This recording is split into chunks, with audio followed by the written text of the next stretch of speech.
Good morning, everyone. This is Alex Morrow. We are at Cave Springs, Georgia. This is about mile 100 of the Southern States 200. It's day two. We're not quite 24 hours into the race.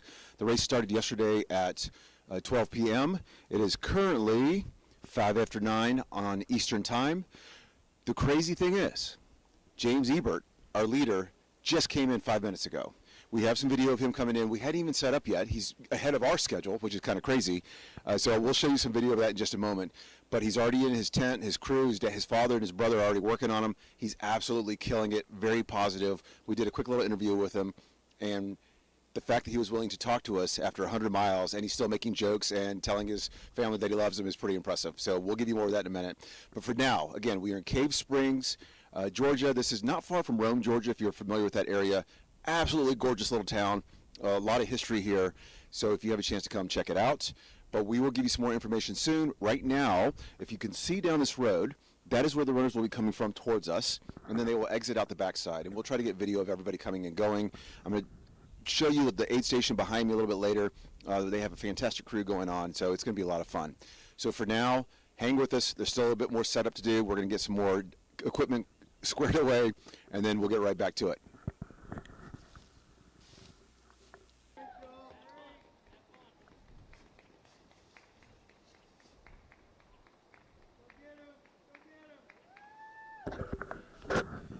James is in and out of the aid station in less than 10 minutes. 100 miles in, 10-minute stop, absolutely crushing it. This man seems to be a machine. Talking to his father and his brother, they said they have such a regimented system, and then it's down to a science. These guys are like a NASCAR pit crew. It's absolutely incredible. That is James Eithburn leaving Cave Springs, Georgia.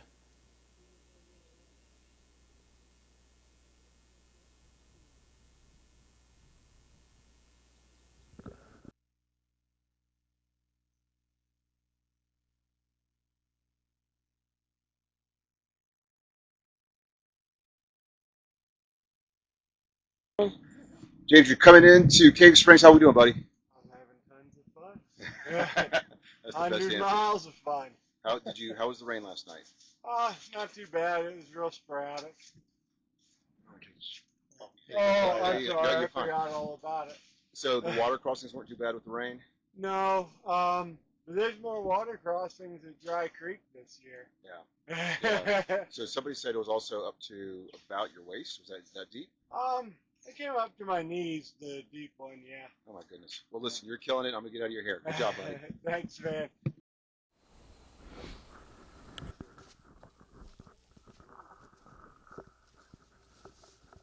Let's do this.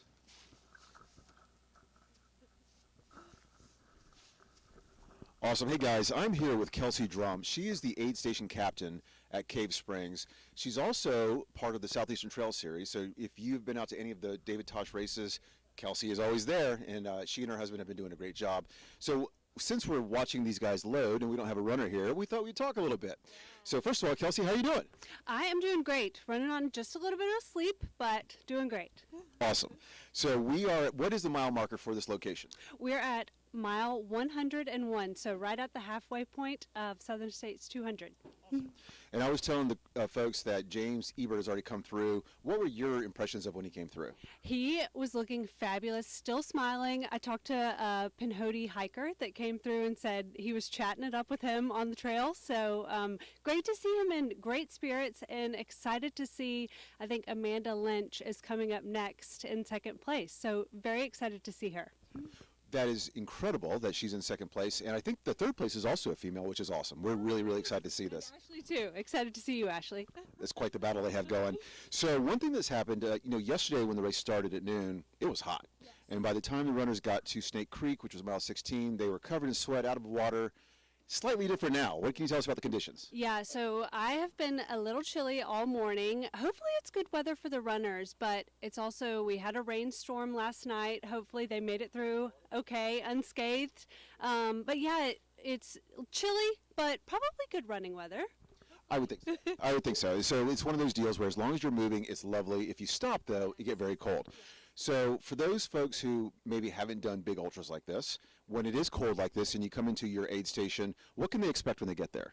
So here at Cave Springs, we are going to be slinging hamburgers. We've got quesadillas. We've got warm soup for when it does drop in temperature later.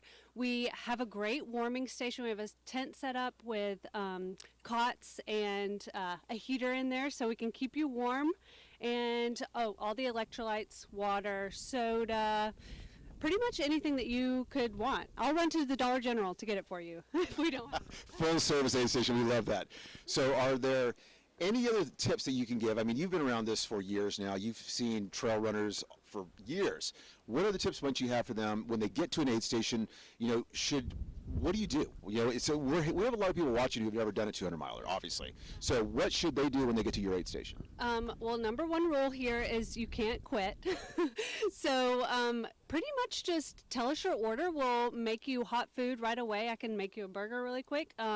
Take a nap, take a rest. It is the halfway point, so maybe it's a good time to reset, maybe change clothes, talk to your crew, try to get some excitement again. I know you're already so tired, so yeah. Well, those are fantastic tips. Thank you for doing this. The volunteers drive these events, and if it wasn't for volunteers, none of this would happen, right? So we will have some more updates from Kelsey in just a little bit. We're waiting on our next runner. Hopefully that'll be in the next hour, maybe hour and a half, and we'll go live again with that. All right, Kelsey, thank you for being Yeah, thank you guys.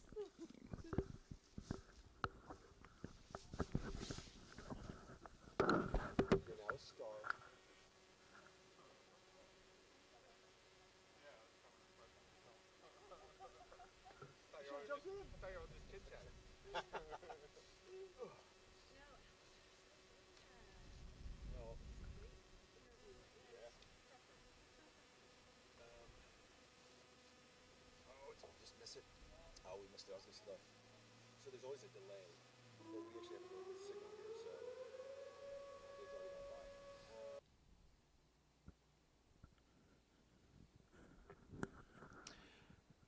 Hey folks, we're just going to give you a quick update. It is 11:13 Eastern Time. For those of you that are with us, we love seeing you. The top 10 runners are kind of static, but there's been a couple changes, and we want to make sure you're aware of that. Our crews have all moved on to different locations. We now have a clear shot. When you're looking at your screen, you see that road right in front of you. That is where the runner will come down. They'll run down this road into the aid station, which is located behind the camera, and then they exit out the back of the aid station, and we will turn our camera around on folks when they leave. It's a very beautiful run off back into the trail.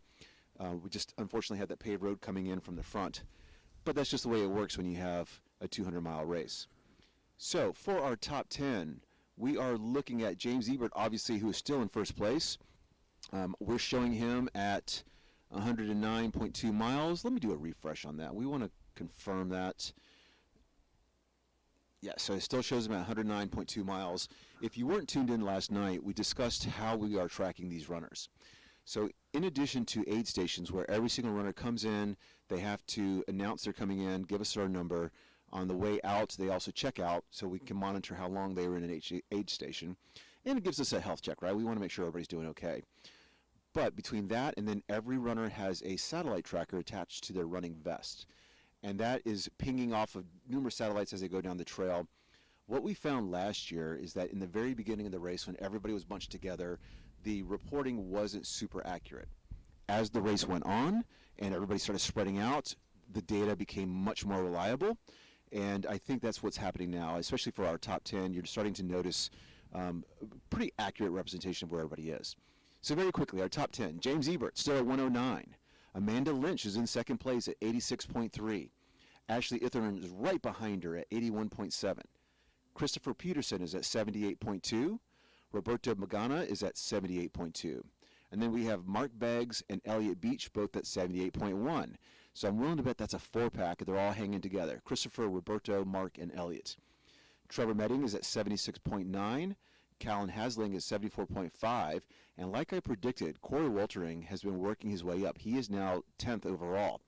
Last night, when we shut down the broadcast, he was really far back in the on the leaderboard, and he has steadily been working his way up, and he's been running paces that are comparable to running on the roads, which is really impressive. So he's worked all the way up to 10. It's going to be fun to see what he can do over the next 125 miles for him. So that's where we are. Quick update on the weather. If you're curious, we're in Cave Springs. It's incredibly windy right now, so if you hear a lot of wind noise, that is why. We do have wind socks on all of our mics. We're trying to minimize that for you. The temperature gauge says it's 49. The real feel is 34. If you're running, not bad. You can stay warm as long as you're moving. If you're sitting here with a microphone and a camera, it's a little chilly. So tonight, this is actually going to be, we'll probably pick up about 5-10 degrees in warmth today, and then it's going to drop again tonight, and we actually have a freeze warning in this area. Cave Springs, where we are now, is also going to be the start of the 100-mile race tomorrow. So they begin from this location. It's the halfway point in the Southern States 200, and they will all finish at Chehaw State Park. So stay with us. We'll give you more updates in a little bit. Until then, enjoy this paved road.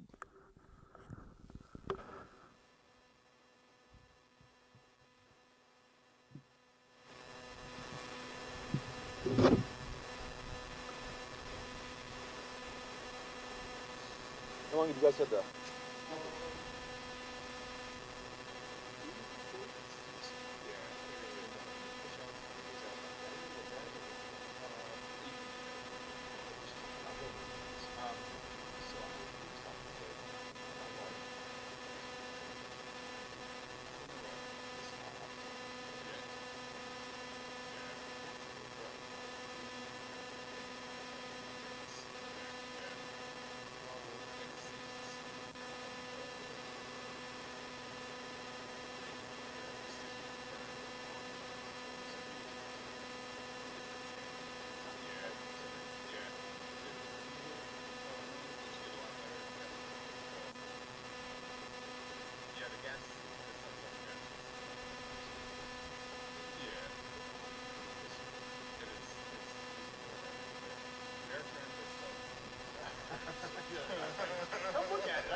Yeah, true. Oh, no, like, I kind of, how do you feel about that? I got one hand on my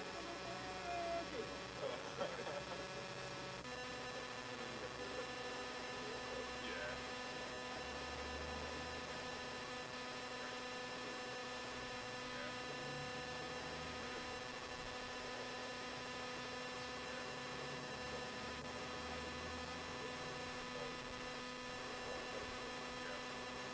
So, like, I'm on.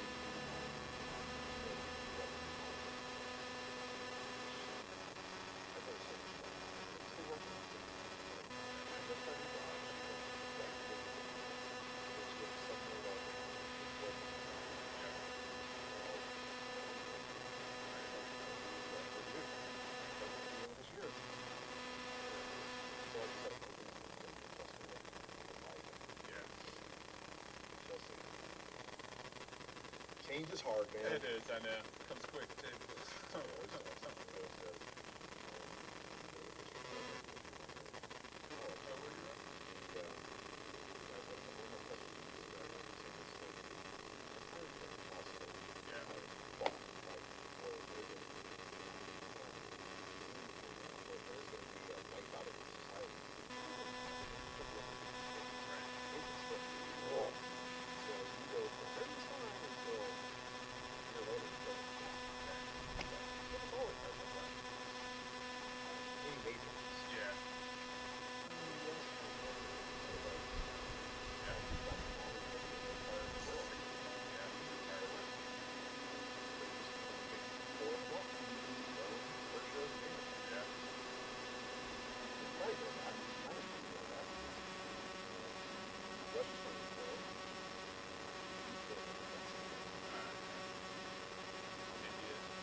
Get in. You're telling me statistically there's not somebody in that those 2 billion number that isn't a fast runner. Yeah. Right? It's gonna happen. Yeah. It's So I like Malcolm Gladwell. odd that we Yeah. Oh. What's this podcast called? Hold on a second. Actually, I'll probably just do it on my phone. Oh, hold on. Oh, there it is. Oh, there you go. That was, get that back. That was part of that pandemic tour. That's the Big Sand Dunes. Yeah. It's a lot of fun. Where else y'all go?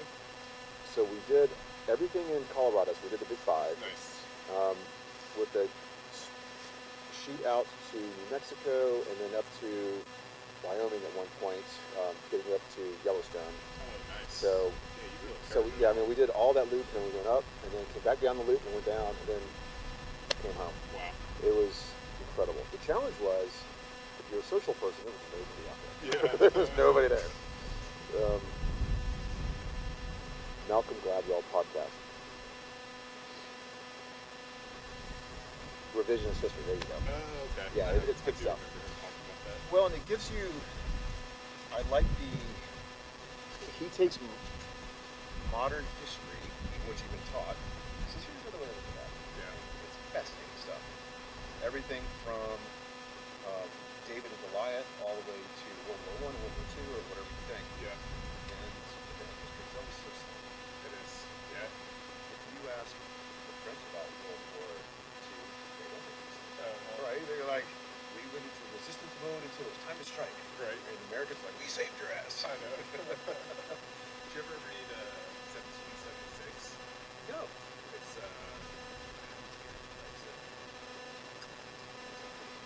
but all about the Revolutionary War. But it has actual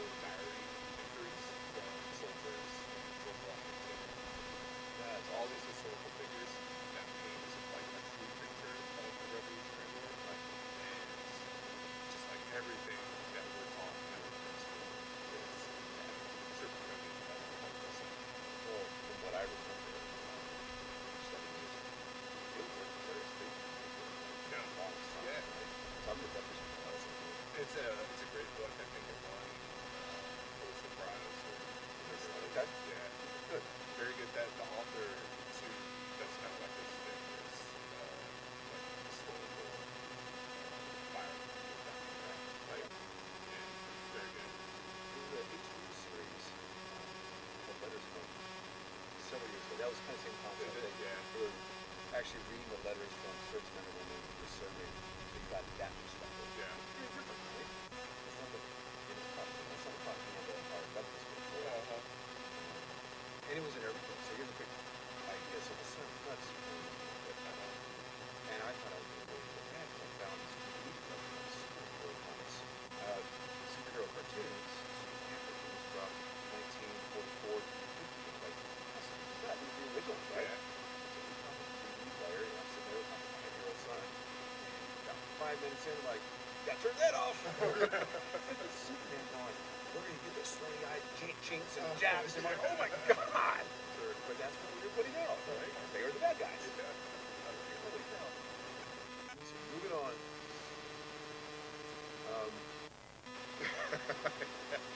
Today's world, you know, I can see my 5-year-old going to class and oh, there's sweaty-eyed chat. I mean, I'm like, no. Superman sees chink and says. Exactly right. That's great. So yeah, it's fun. You know, I still think like those. I saw a great movie.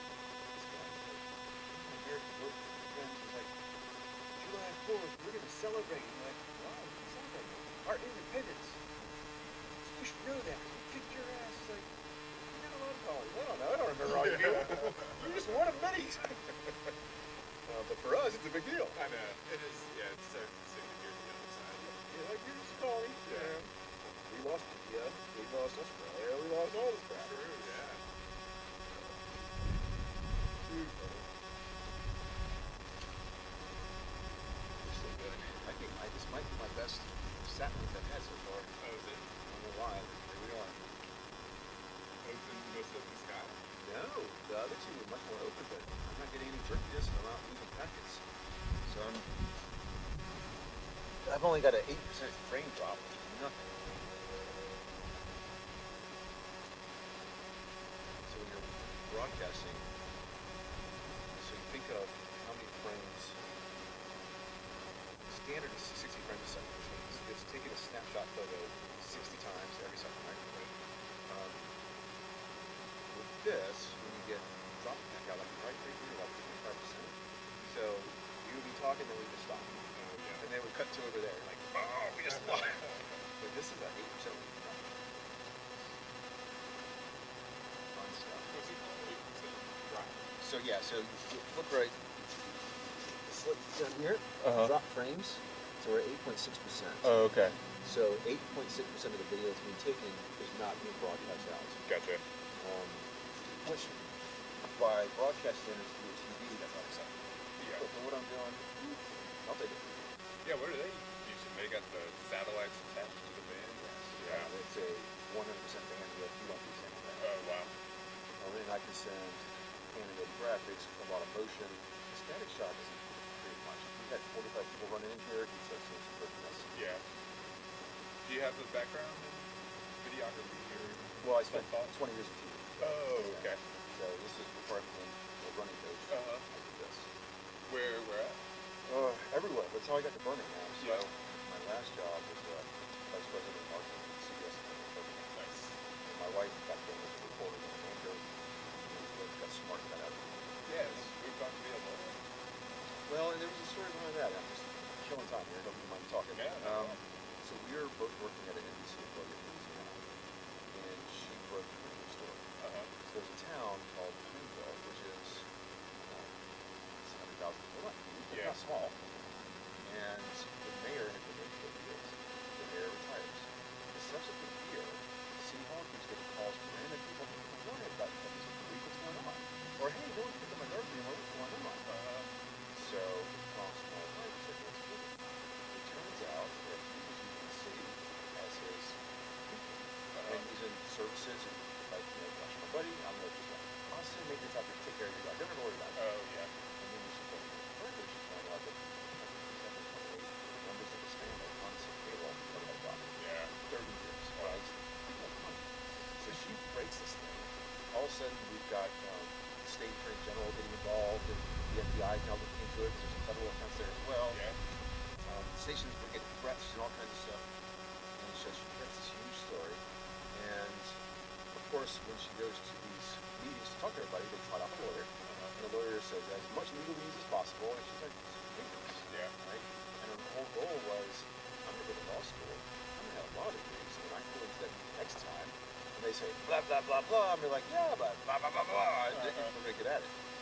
And then she went to law school and realized what attorney's name was, what reporter's name. She's like, I'm going to stay over here.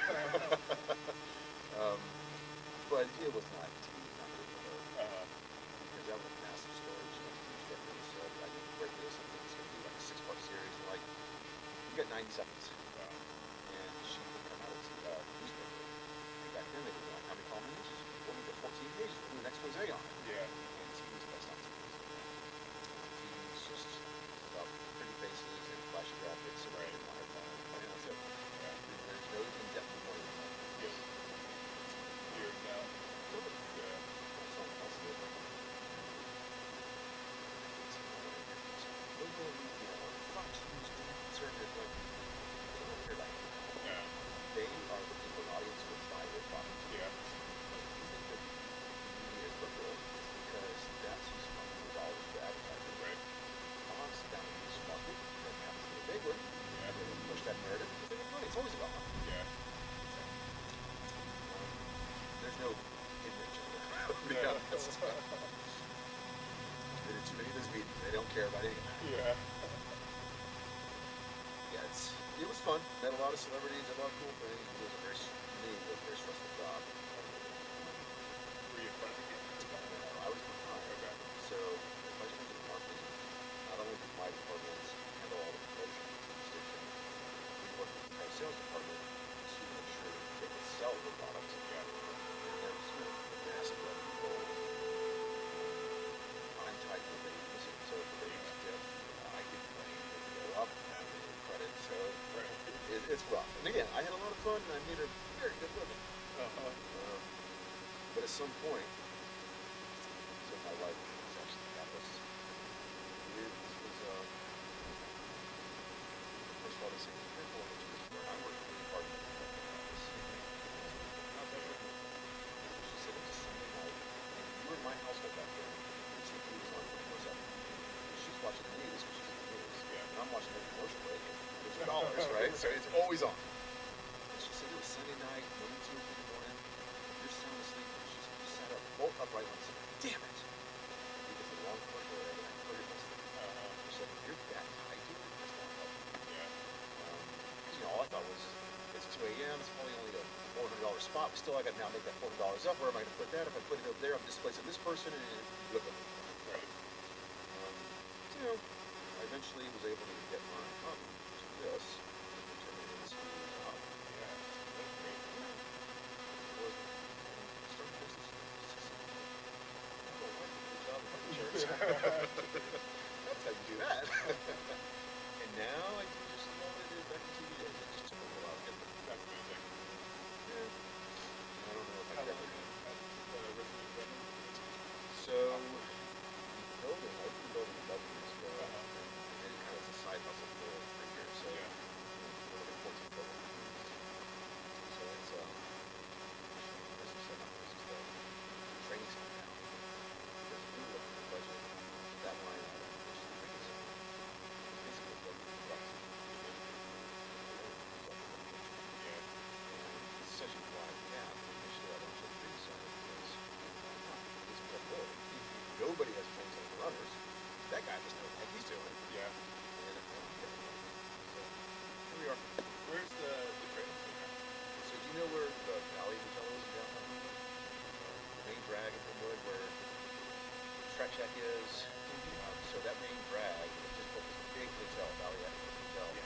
Right behind it. Oh, no way. And I was there. And it kind of all goes up behind it. So the idea of not worrying about the weather is really exciting. The maintenance repairs and bills.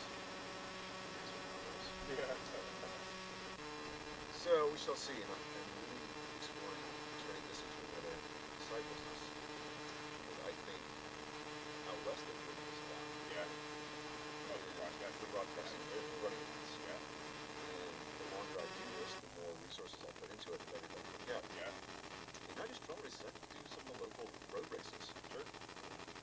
Well, maybe not like 5Ks, but like the BHM 26.2. Yeah. So, I think that's a great idea. I think that's a growing market. well, it was very telling. So I was telling Abigail about what I did. And she called me last night. She goes, "By the way, you said you sound like you could employ Edward subsided for a while." So, like, all right, that's telling. Right?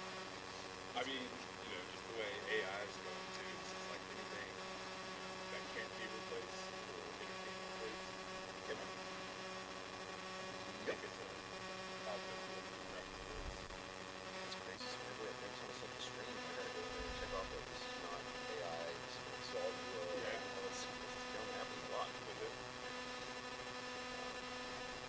I don't know if you ever saw that movie Terminator, but That's something else. no, is that right? Yeah, one of my favorite memes is like, this is the look John Connor gives you about AI. He's just looking over his shoulder like, what the hell, people, right? We're going down that road. And once the AI starts creating AI, yeah, is it because of all they self-aware? Yeah, Right. I don't really hear that, but it's going to be interesting.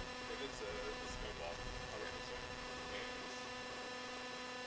how quickly it's Well, advancing. and it compounds, right? Yeah. So once AI is developing AI, now the speed is like, and it just, I don't know. And that's, that was that worries me. Like, he wants to put in an AI generated system for air traffic control. He wants to put an AI generated system for how you, Yeah. know. Just not only that, it's like the jobs. Well, that's a kind of thing. Yeah. Where are you sending them, right? Yeah. What's the new industry that people can move to? Well, you can't say technology because AI's taking all that. And there's no manufacturing anymore, so I don't know. Yeah. They already talking about humanoid robots. Yep. Yeah, I don't know. I think there's a whole slew of movies out there that tells us what's happening. So she was also saying that you guys have opposite desks side by side. We do. Yeah, you guys are amazing. I could not do that. So. I wouldn't say it works flawlessly for sure, but we're getting by right now. I think at least once a quarter, one of us is just someone needs to get in the office. Right. Yeah. Right. Well, I think that's what happens. Like, shut down the data center. Which we haven't had. I have no services space for some build out studio, build out side office. I just turn it on all the time. Yeah. And she's a big building. So she's always on the movement. But that means I have to sit there and play it the whole time. Yeah, Gus is on a lot of meetings for Texas media. They love to hop on with you and talk about anything. So, can I ask one more? 33. Okay. So, I keep going through this. So, TV just watches on TV all the time. So, we have consultants. Right now, in most industries, CEOs, VPs are a lot of generators. Yeah. Because they're at that age, 52 years old. Well, I came up on the boomers. Yep. Boomers up on the boomers. Right? So, this consultant comes in and he goes, man, here's what I'm seeing as a general trend in our society and in our corporation. I come in and you're in charge. You're the Gen Xer, you came up and blah, blah, blah. The boomers used to be for the boomers and non-stop thinking, and you were like, we're not doing that crap. So when you took over, you're like, we can handle by email. You can suck my mouth and talk for a second, but just do your job. Yeah. Right? We are very independent. As long as Josh is handling his business, I'm going to know the best for Josh. The boomers are freaking out. Yeah. So I go talk to a boomer, like, yeah, what do you think about these setups? Like, no, it's fine. He's like, I keep digging. No, what do you think? Well, they're the other things. What's the deal? I don't know what the hell's happening. We don't have any meetings. I don't know. I feel disconnected. I don't know what's happening. So I go talk to Gen Xer, and Gen Xers, he's like, everything's great. Productivity's up. Everything's great. Efficiency's great. We're good. So then I go talk to millennials, and they're like, no, it's fine. And then he says, no, continue. Well, I don't know what else likes me. I said, why is that? He never comes over and asks about my dog. He doesn't ask about how my weekend was. I don't. He just doesn't care about me. So I go back to the Gen Xer, and he's like, millennial says you don't care about them because you never ask about the weekend. And the Gen Xer says, I don't care about the weekend. We're not friends. I just need them to work. So And and I left before we got the Gen Zs and everything else, but the Gen A's. But so yeah, that's that dichotomy of different beliefs and how you handle things. Yeah. I don't like boomers, right? I came up under boomers who wanted to meet, so we don't do meetings. Yes. Yeah.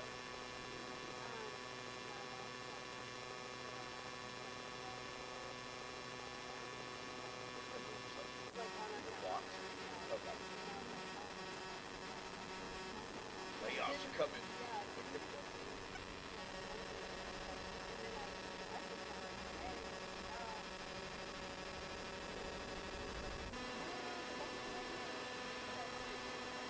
Uh-huh.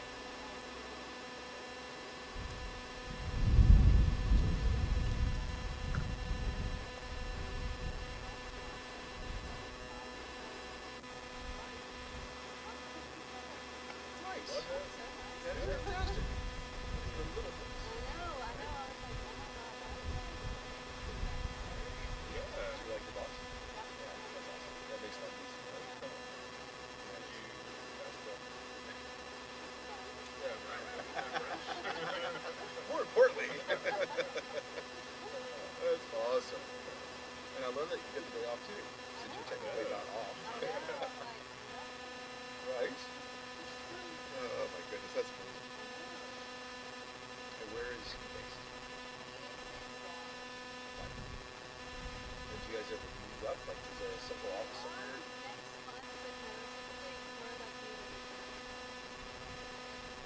Gotcha. That's very nice. I'm sure there's a bunch of fun beach spring somewhere. He said, I don't know if there's drugs here. Yeah, that's awesome.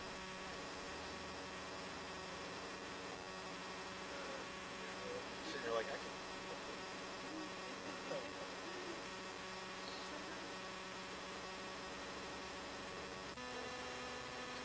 Got it. I didn't realize he was and all of a sudden you're, excuse me, like, oh, pull my hands up. Yeah, Michael got, what was Dan's got here?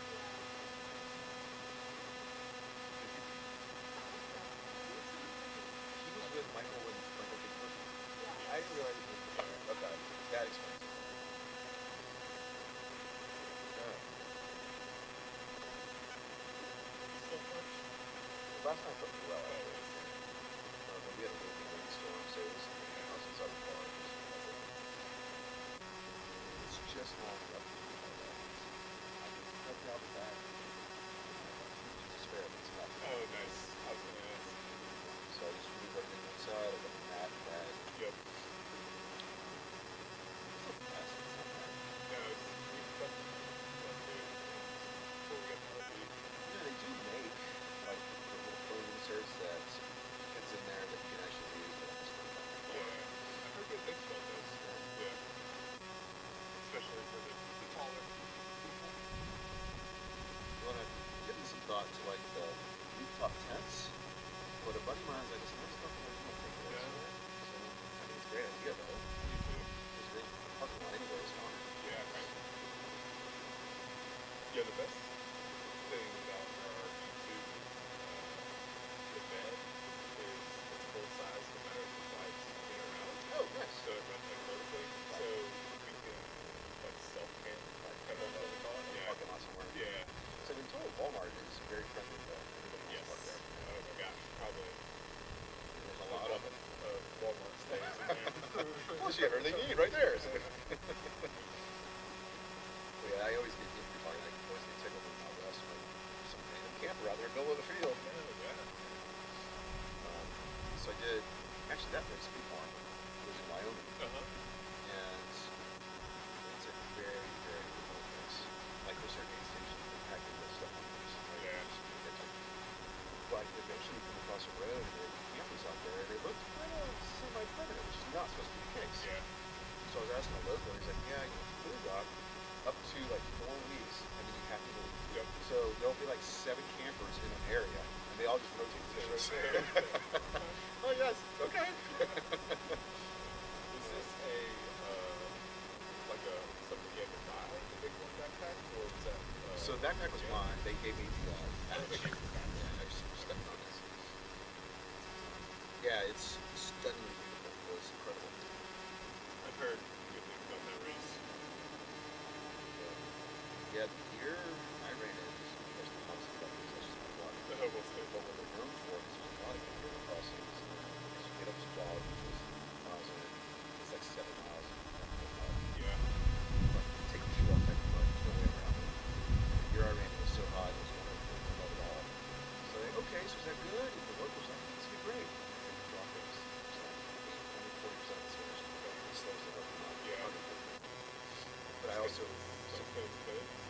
yeah, there's no, very little, well, you can have sections of those huge long sections of no cover. Yep. And if you're from Wyoming or even anywhere up there, you're not used to that type of thing. Yeah.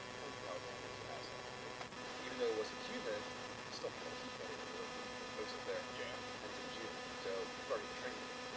Right. But normally you go, the lows, because there's usually snow. So you're running up the mountain. There's usually snow in June up there. And then there's snow.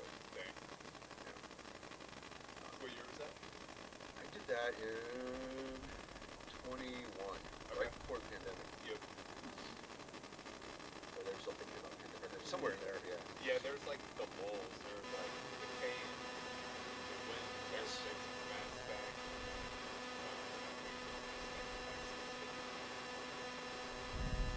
Good. Yep, yep.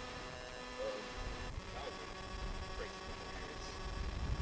Dusty and I were in New Orleans at that time. Love New Orleans. New Orleans is wonderful. But they took it way more seriously than Birmingham with the COVID stuff, and so we couldn't go out to eat. We couldn't go to the gym. Like, yeah, until you had to carry around your vaccine. Wow. It was like to go half bar at all. Very basic. So so the Roadrunners Club of America is the largest club in the body of running companies.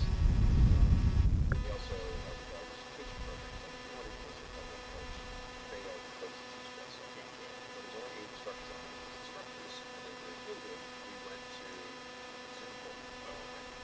So it's odds. It was like 2.5 days of Zoom. But beyond that, everyone was asked, was like, so how are you handling COVID? Like, Alabama's options. Like, what do you mean? Like, we still go do whatever the hell we want to do. Yeah, And the folks like, you're like, I don't understand. I know. We can't leave our apartment. Well, we don't seem to care. You know, and it was like the pandemic was officially over, or something like that. Yeah. Go figure that shit out.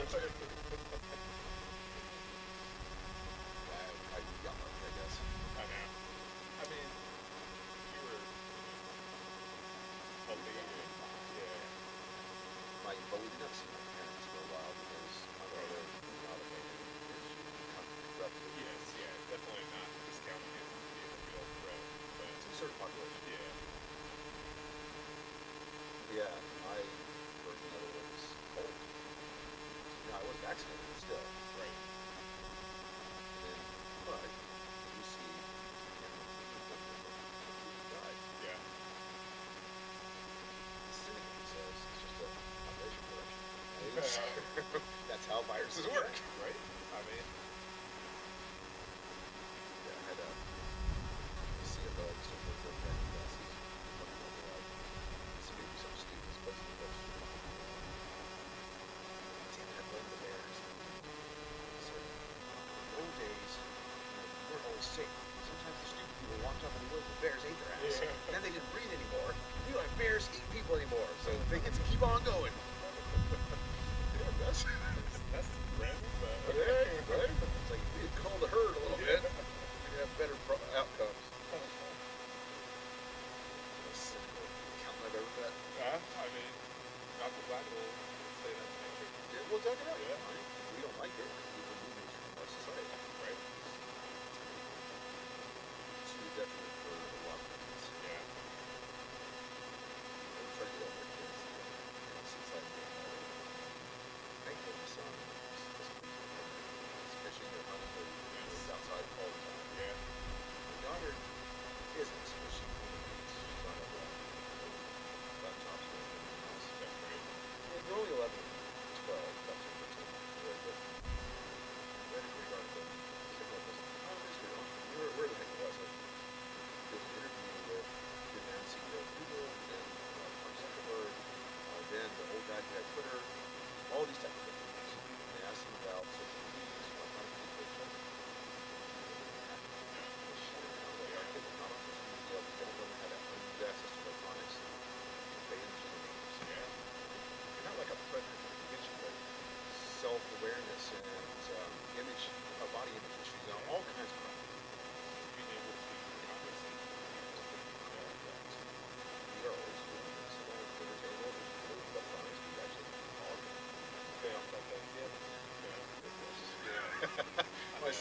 I'm about to be in 8th grade. I'm like, I don't care. Don't care. So we did get them Apple Watches because they gave you that. Well, what if I need to call you? Here's what we'll do. We'll program my number into your watch, and that's all they can do, right? That's the. Exactly right. That's all they can do. And they can't add any other numbers unless we do it. So, but yeah. I mean, like I grew up before the whole social media thing, and it is like extreme. Yeah. I mean, you don't feel it just if you don't like horrible. There's a science on it. Yeah. Every time you get a like or a comment, you say broken grip, and that's kind of where we're at. Yeah. And that's why people will freak out and they're not behind. It's not healthy. But I had actually deleted my Facebook and Instagram, or at least the apps off my phone. Smart. And then David Marijo started talking to us about the race series. Like, yeah, I got video. Well, government business, I have all of it. Yeah. But it is great business. He said, you have to have it. But turn it into an industry. Push stuff out. Oh, really? So I'm on there every single day. It's kind of regimented. I'm doing a bunch of information to put up. Like I set up the stuff. I took a picture. I said, hey, day 2 of Southern States. And I sent it out and have those things. That's great. And we'll see what we get. Yeah. He's like, unless you're Mark Zuckerberg, why do you check your social media if you get it? Sure. Nothing's happening there. Yeah. And I have found that my clients, surprisingly, there's probably 10% who aren't on the social media. And they don't listen to me. They're fine. Yeah. I think there's something there. There is, I know.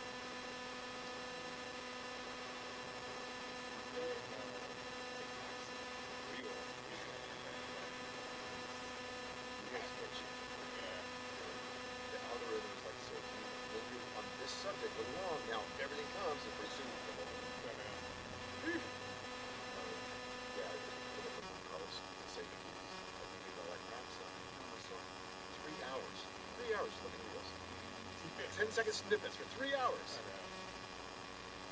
And then on a child mile, there's some ramifications there because their attention deficit increases.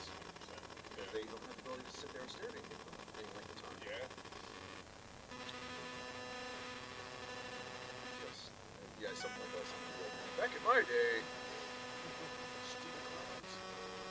Well, I mean, I think the older you get, the more you realize, like, simplicity is definitely something that has some value. So, Yeah, that's the most fun something that was children. Involving something outside something. yeah.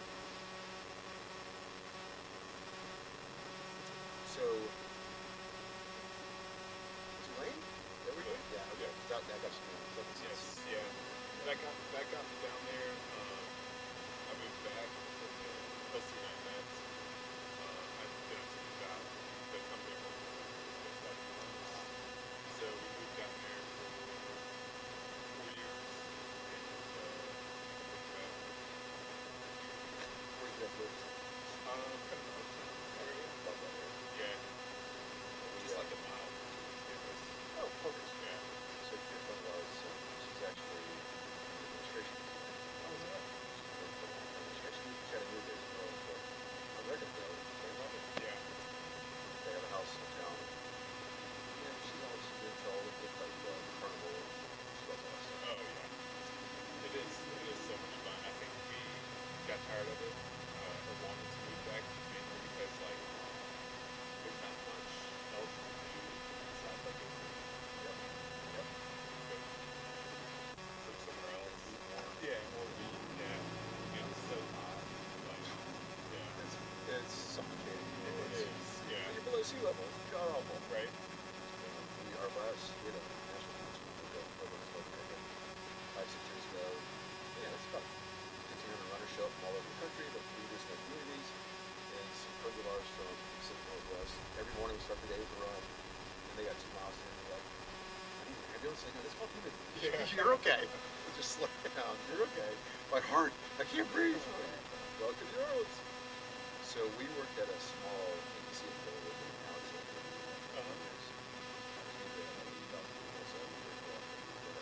Yep. A little bit of the drive, but this was something new.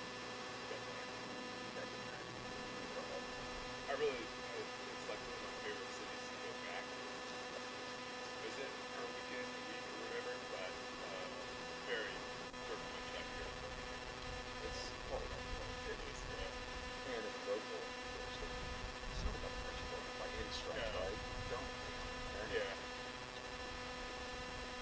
Yeah, it's an interesting place. It is, and then the whole like hurricane thing too. It's just like it's twice a year, right? We're like batting down the hatches, figuring out Where are you gonna go? Right.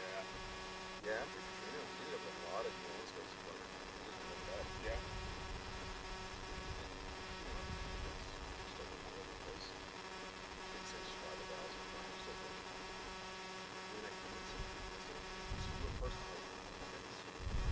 Yeah. Right. Yeah.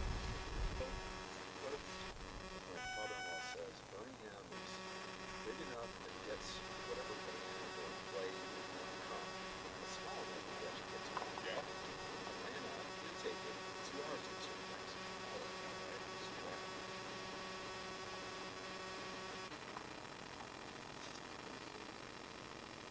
Guess these people are looking for that book. Say, I don't know. I just saw people roll up on us. We never saw anybody.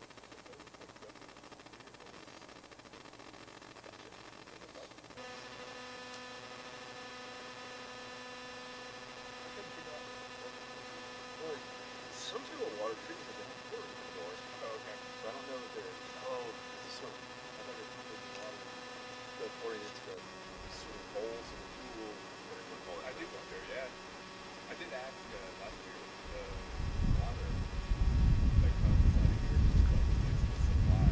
For that. Yeah. Or for the whole city. Oh, Yeah. okay. I know. That's pretty impressive. It is, So yeah. I guess that's why they built up the city. That's awesome. And is that thing open? Pretty dead over there. It is, yeah. There's a couple hikers staying over there. So yeah, then they gave you kind of like a partnership where you guys are all still in there. Yeah. Kind of nice. Halfway point.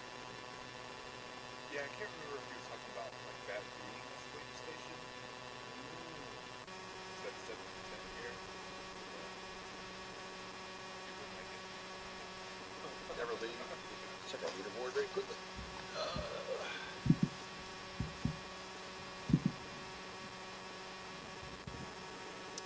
About 10 miles out. Okay. Is that Ashley coming in? Amanda. Right. Amanda, then Ashley. They're pretty close to each other. Yes.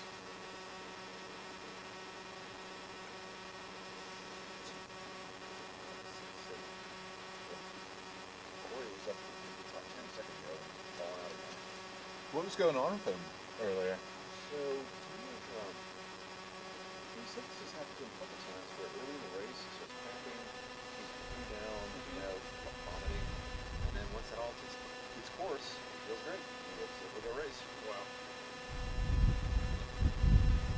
That doesn't seem like it makes much sense. Not at all.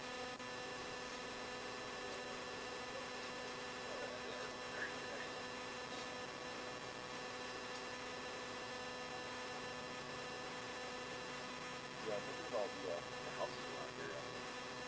This one is a really cool place back in the day. Yeah, whatever, yeah. Just a nice vacation spot. Probably a little cooler up here from wherever you came from. In the summertime. Yeah, the drive from Dalton to Mill Creek, I guess the start is, all the way over here, and that's where we start. Yeah. It's gorgeous up here. It is, I know. I don't hang out in North Georgia, but this is really pretty. Been to a lot of, in the RV, we've done a lot of state parks, Yeah. like travel. Oh, that's good. And, I mean, the state parks are actually probably my favorite because they're all so different, I feel like, and Probably not overwhelming people. they're overwhelmed with people and just like resources, Wi-Fi, water.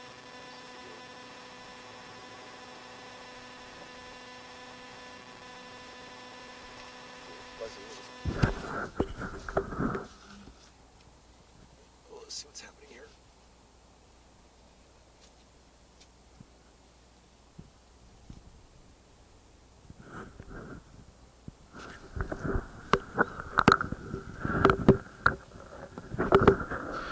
Working on the audio, Julie.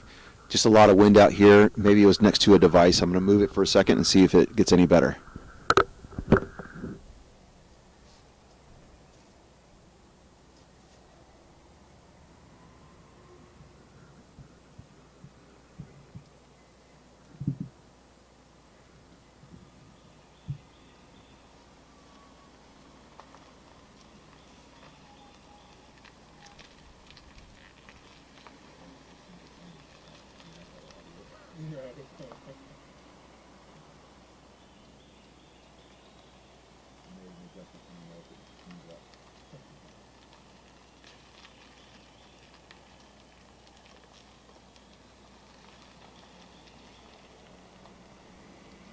Were you from Jerusalem? So I was born in Africa. Well, my dad was in the military. Yeah. So yeah, I was born in Asmara, Eritrea, which is right on the Red Sea. North of Ethiopia, south of Sudan, Egypt, that way. Egypt, Libya. From there, we went to Arizona. Arizona to Berlin, Germany. Berlin, Germany, Carlsbad, Germany. Carlsbad, Germany, Savannah, Georgia. Savannah, Georgia, Fort Knox, Kentucky, which is Louisville. From there to Augusta, Georgia. Then he retired. And then he went to Arab, Alabama. I'm telling Kelsey, it freaks me out. So, like, and more importantly, when he retired right before my senior year. He's like, hey, we're moving to Arab. Like, this is when he goes back. We move in, and he actually was fine. So he says, hey, before you ask me to go out on a date, check with me. Jeez. Tiny town. Yeah, going from a high school of 4,500 to a high school of 700 was quite a change. Oh, yeah. You can picture this, you play ball. So in Augusta, I was second string tight end. I was a pitcher on the baseball team, but got on maybe every 10 games. Moved to air out, I'm pushing it. I was like, all right. Who's this guy? Right. Who did not sit well with was the guys that I took their job because they've been there their whole life, and I Johnny come lately, like, dude, what the heck? So, born in Africa, but since your dad was in the military, does that mean you can't be president? So I was born on a military base. Okay. So yeah, so as long as you're born on a military base, it's like John McCain was born on a military Okay. base. Yeah. But my mother is actually Italian, which is kind of crazy because We probably turn on. yeah, I don't know how many takes you guys have. They're pretty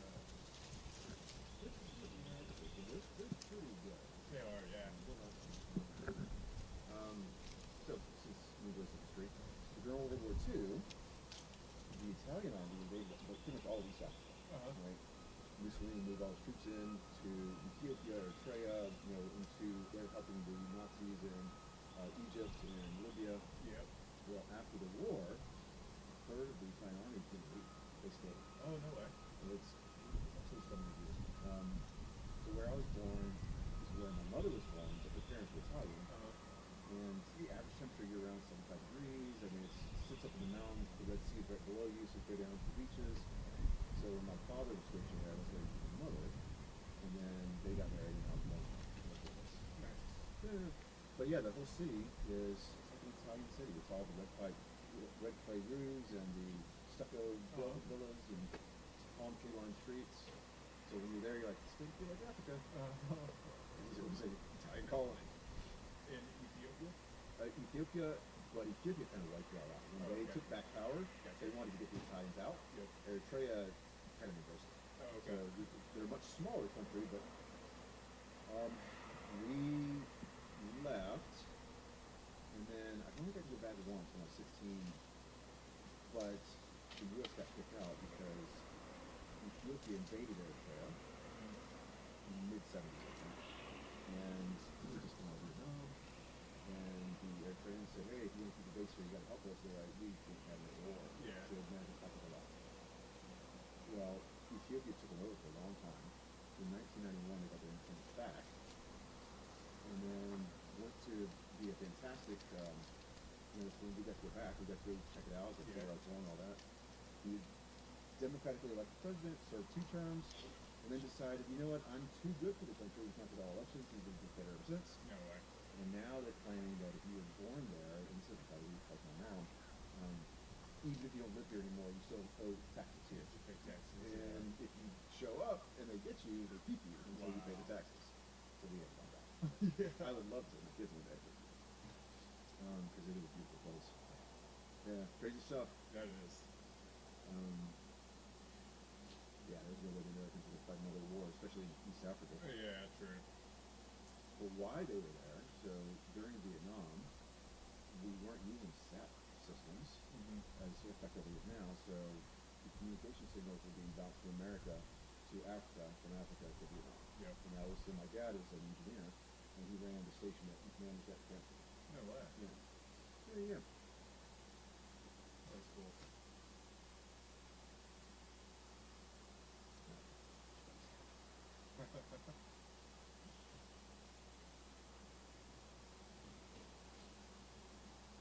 Telecommunications just runs in the family. Apparently. He's a little smarter than I am. He's actually an engineer. I'm just a guy that pushes some buttons. What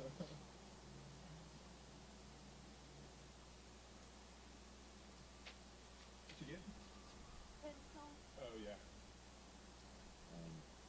Yes, fascinating stuff. Like in TV, same concept. A broadcast TV station is sending out a signal, and you have a room that's just your generators and your transmitters. And like Channel 6 in Birmingham is the biggest stick around. Yeah. That's why they're up in a mountain. They put up the most power. You can pick up Channel 6 signal also. That's how strong it is. Well, it's deafening in there, and we had like 2 transmitters. My dad had like 17 of those side by side. So when he left Africa, deaf. Yeah. Because they didn't tell you back then. You should be wearing ear protection, sure. right? Yeah. Funny stuff. Now, where'd you grow up? Here. Okay. Well, kind of same story originally. I'm born in Dayton, then moved to Chicago, then Atlanta, and then Birmingham. Okay. Well, Birmingham for since I was like 9. Yeah. Yeah. You know, I've been in Birmingham longer than anywhere else I've been. So man. Yeah. Have you taken your kids overseas?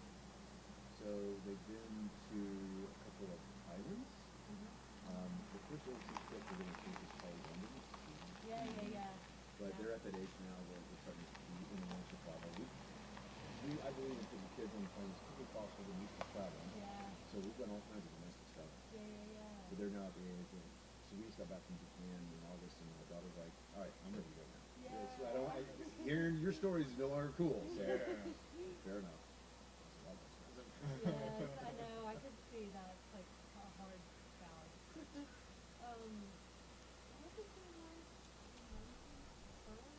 The Borough Market. Have Yeah. you been there? Yeah, where's that? It's like their food markets. Food stall? Yeah, food stalls. It's the best one I've ever been to. Yeah. I'll It check was that out for sure. amazing. Just, No, we love London. It's amazing. Yeah. just everything from the paella, the sandwiches, yeah, Chocolate strawberry. sausage. Oh, that sounds amazing.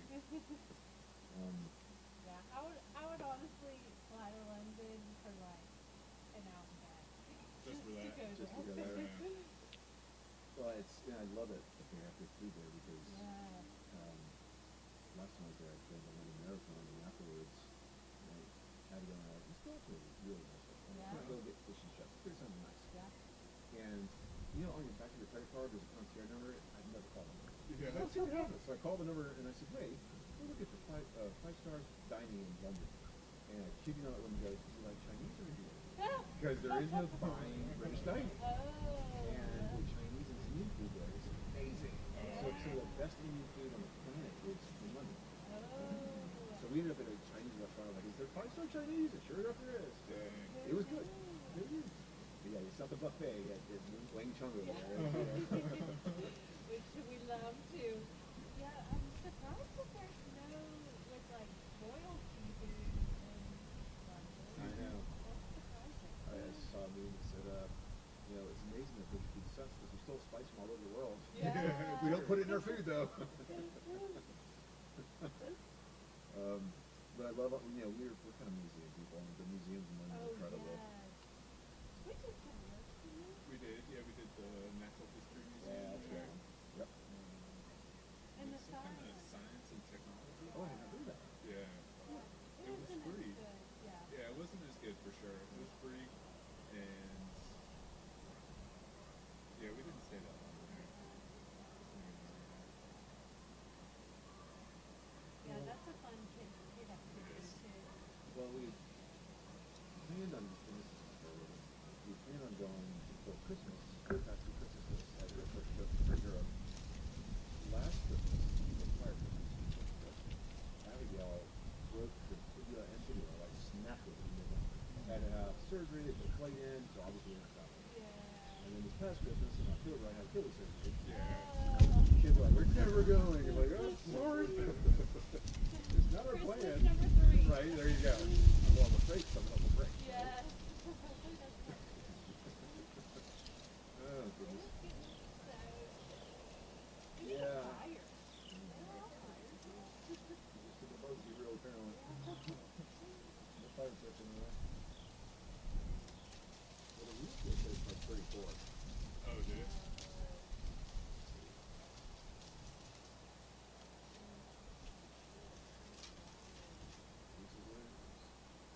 Yeah, 49 with wheel feel of 34. It's supposed to get up to 66 today. We'll see. I think that was it was like 6 a.m. this morning. It was 66. Yeah.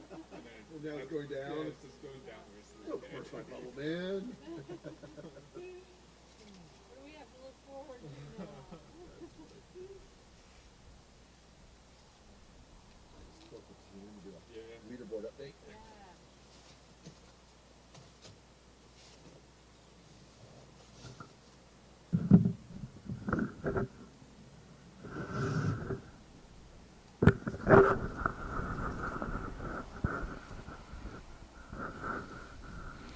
All right, guys, we're going to give another quick update on our leaderboard. We have not had any new runners come through. Again, that just kind of shows you how big of a lead James has. Absolutely dominating performance. He's been gone for 2.5 hours now, and we still haven't had our second place runner. So let me do a quick refresh on our leaderboard. We'll call it out to you. So we're showing James Eithburn at 113 miles in first place. Amanda Lynch is at 90.7, so she's about 10 miles from us. Hopefully she's running well. Ashley Eithburn is in third place at 86.1 miles. Mark Beggs is in fourth place at 84.8. Roberto Bagana is at 83.8. Elliot Beach is at 83.8. And Christopher Peterson is at 83.8. We talked earlier today about how that pack of 4 was probably running together. It looks like Mark may have gapped him just a little bit. Following up behind them are Trevor Medding at 80.5. Corey Waltering is at 79.6. Stacy McCurtney is at 78.9. And Callan Hasling is at 78.8. Stacy McCurtney is doing so well at the Dry Creek aid station last night, which was mile 40. Her crew did wonders. She was lying down. It did not look like she was going to move anytime soon. She was there for quite some time. They worked their magic. She was probably in the back third of the pack when she left the aid station, and now she's in the top 12, which is incredible. It just shows you that when you're in an ultra like this, you never know how you're going to feel. Don't give up. You just got to keep moving. So that's where we are. It is, again, it is cold out here. So Julie in our chat was talking about our audio. I do apologize about that. But between the wind and all the equipment out here, we're getting a lot of feedback, a lot of noise. We're trying to keep it clean. We have windsocks on everything, and hopefully it'll be clean as we go forward. So stay tuned. We have our next runner will be here in just a little while, and that'll be Amanda and then Ashley and Mark Beggs. When they show up, we'll turn the camera around. We'll show you the aid station. We'll show you them getting ready to get out of here. Or we may not, because they have a warming tent back there, which is fantastic. Big heaters. The wind is blocked, so if you get in there, you might not get out. It kind of becomes Hotel California. So that's where we are. Stay tuned. We'll give you updates as we get them.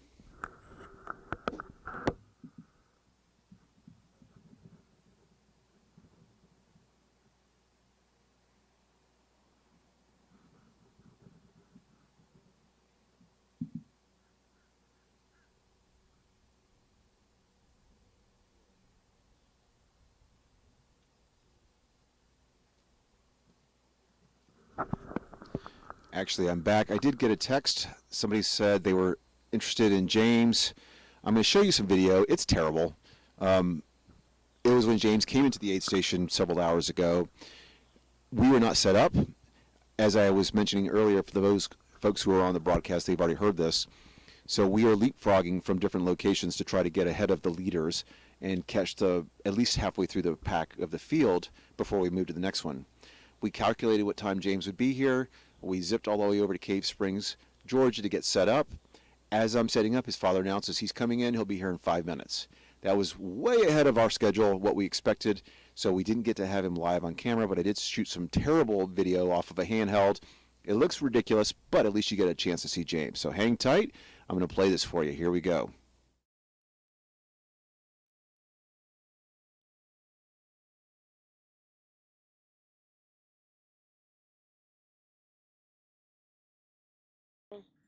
James, you're coming into Cave Springs. How we doing, buddy? I'm having tons of fun.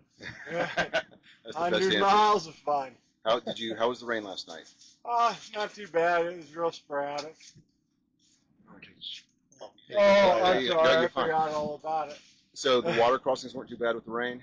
No, there's more water crossings at Dry Creek this year. Yeah. So somebody said it was also up to about your waist. Was that deep? It came up to my knees, the deep one, yeah. Oh my goodness. Well, listen, you're killing it. I'm gonna get out of your hair. Good job, buddy. Thanks, man. Again, That was James Eithburn, our leader. He's at he's mile 113 at the moment. When you show up at 100 miles and you're still smiling and joking, that's pretty impressive. So there we have it. Enjoy your shot of pavement. Hopefully it'll be more exciting in just a little bit.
Hey guys, for those of you who are still with us, it is 2:28 Eastern Time.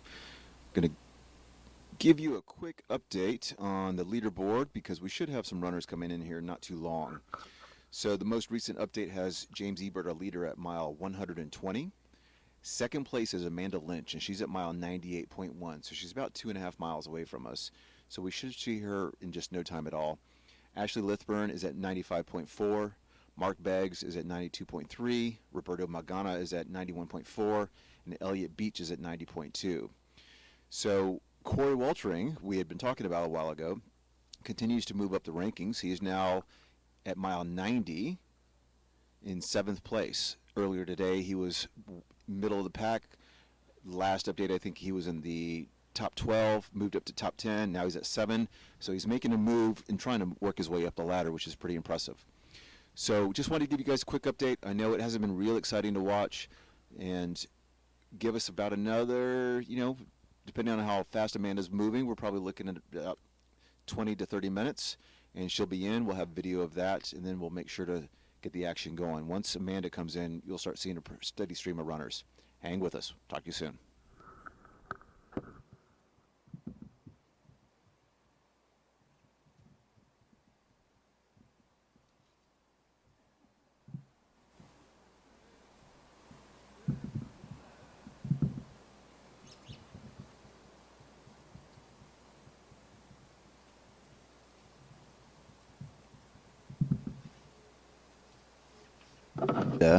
Coming in. We're really excited to see her.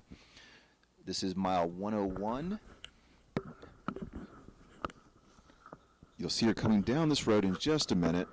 Looks like her crew is walking out to her. She should round that intersection up ahead in just a moment. I can see her crossing the bridge. You may not see her on camera just yet. She's walking at this point, which is not surprising. After you've been in the woods, being on the pavement is a little rough.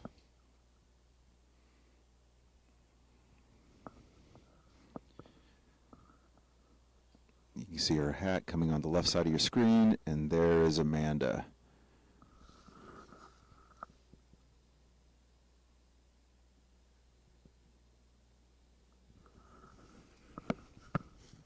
Excited to see her. Amanda Lynch is running well. When we saw her last night, she took off and seemed to be happy at the moment, and she still seems to be moving really well. We'll see what she does with her crew, if she comes in for a long pit stop or if this is going to be a get it and go situation.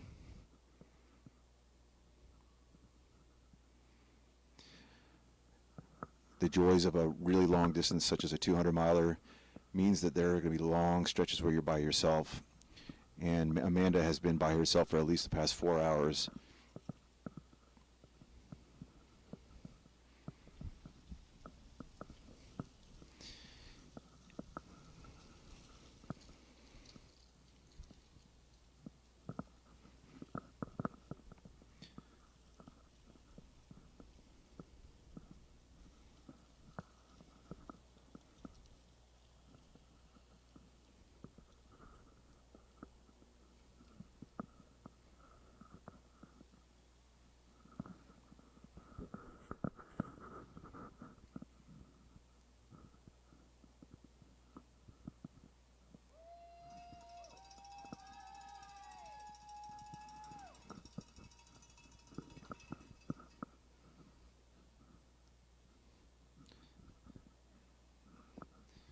We'll see how she's doing when she gets here.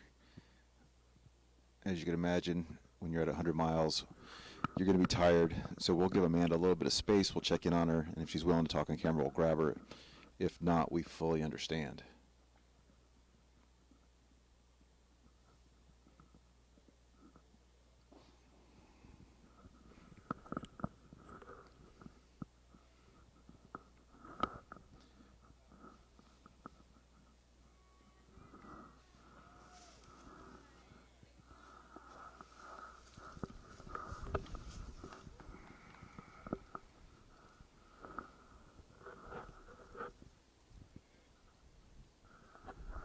All right.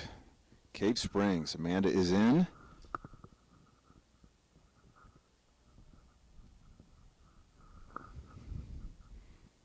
just going to let that camera sit for a few minutes. Well, like I said, we're going to give her some space, let our crew work on her, see if there's anything that needs to be addressed immediately. For those of you who have done big ultras before, you understand that somewhere along the trail something goes wrong, you have an issue that needs to be addressed, but you can't worry about it until you get to a next aid station. At that point, you're hoping your crew can fix your problem and get you back on the trail as quickly as possible. So while Amanda's checking in, I'm going to spin the camera back around and give you a quick update on the leaderboard.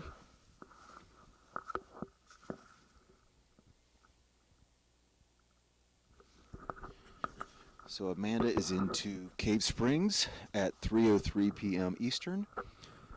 We still have Ashley.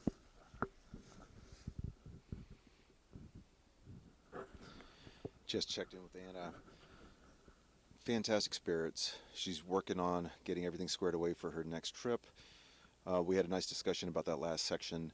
Her biggest complaint was just the pavement. That last section, there's a lot of road. And you're dealing, you have to listen to the cars going by, and it wears your body out a little bit. So she's excited to get back into the woods, plus to get out this wind. I mentioned earlier, there is a ton of wind out here. Everything's just howling, and if you sit here long enough, you just start shivering. So Amanda's come in, she's done a complete sock change, treated her feet, shoe change. Her crew's getting her ready, new jackets, new lights. As we move off into the woods, we want to be prepared for darkness to settle in a little while. I mean, it's only 10 after 3 here, but it can take you 5 hours before you get to the next aid station. Amanda also said for that entire section, she was basically by herself. We thought she might run into some, at least Pinhoti Trail hikers. But just like James coming through earlier, when you're this far out in front of the field, you're just going to be on your own.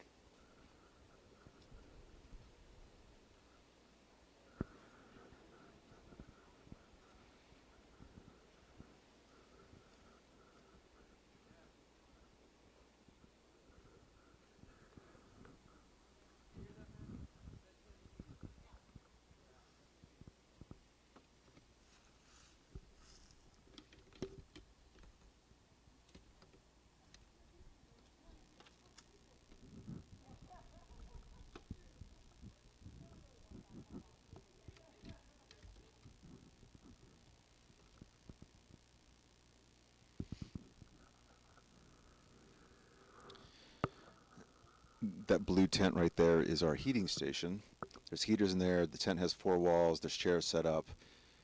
And even if you don't plan to be here long, to get in there for even 5 minutes, get out of the wind, warm up, stop shivering. Because as I was talking to Amanda, the entire time her hands were shaking and she was shivering. It's just like I said, it is cold. And when you're exerting this much energy during the race, it can be a little exhausting.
outside. Amanda's getting suited up. Pack is going back on.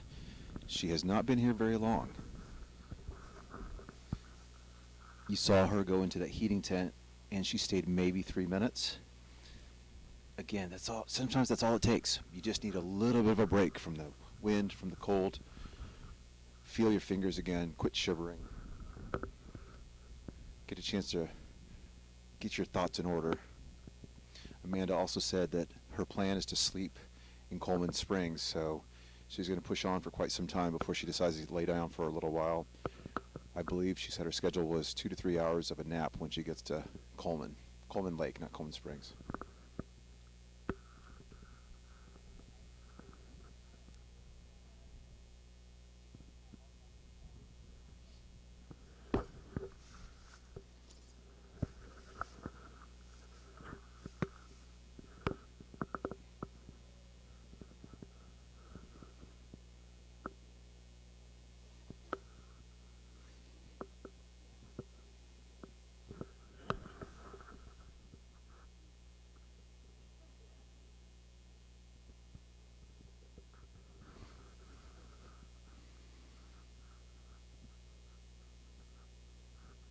It has been really impressive to watch Amanda and Ashley and Stacy.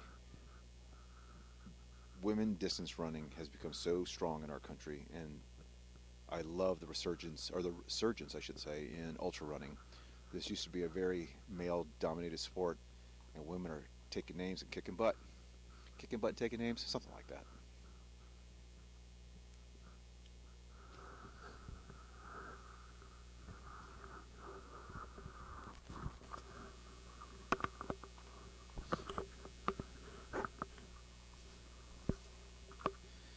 Alright, last minute directions. She knows where she's about to go.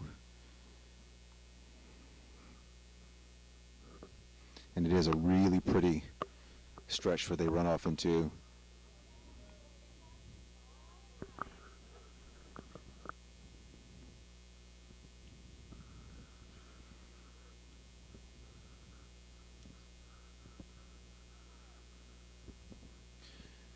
So that path she's about to go down actually takes you to the spring that Cave Springs is named after. And we have a huge pool over here, a swimming pool, man-made pool, that's fed by the natural spring water. And at the very end, down there where you see those blooms on the tree, the pink blooms, there's a little pond and spring back there, and that water is crystal clear.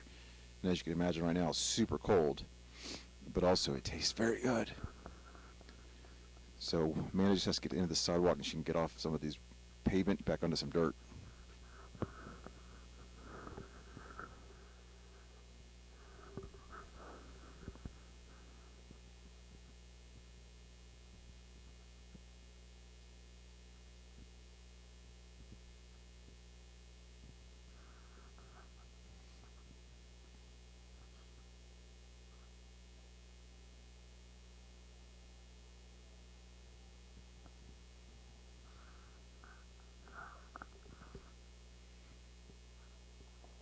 That was impressive.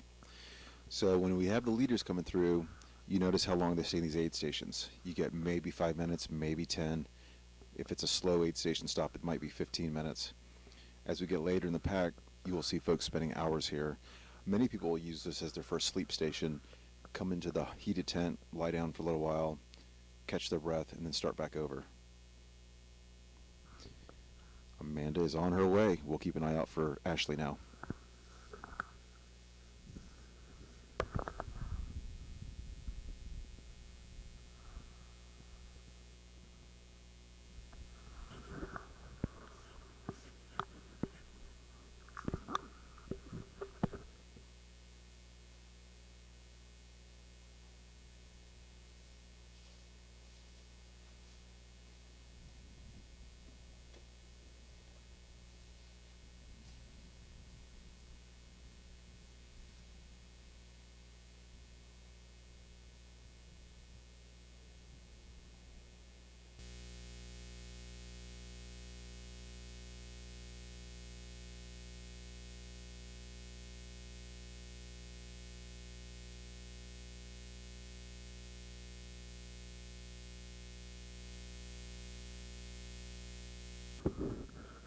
Test 1, 2.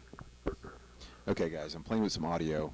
I'd love to be able to get our runners' live reaction. I've been going over there and shooting some B-roll video and then trying to edit that video to post. But with some new audio, I think I'm going to go wireless. I can walk over to our runners and see if they'll talk to us live on camera. That should speed up everything.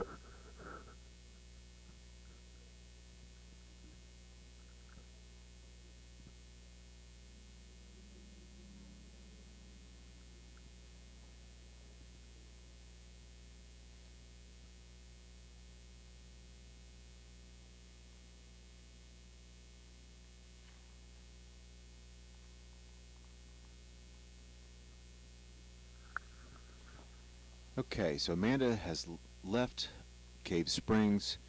Quick update on the top 5. James Eithburn is at 121.4.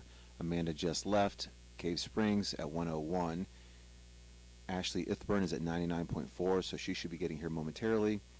Corey, I keep telling you guys, Corey is killing it. He's now in 4th place at 95.7. Mark Beggs is fallen to 5th at 95. Elliot Beach at 94.8. Roberto Magana at 94.7. Stacy McCurtney, Stacy's killing it as well, 94.5. Trevor Medding, 92.1. And Christopher Peterson at 91.3. So keep in mind that we still have a full 100 miles to go once they leave Cave Springs. I understand, and you understand, that anything can happen in that time. We still have another whole night time to go. The leaderboard will shift dramatically across those hours. But for right now, this is turning into a very exciting race, and you're seeing pushes and surges and falling back from different runners. It'll be fun to watch as we continue.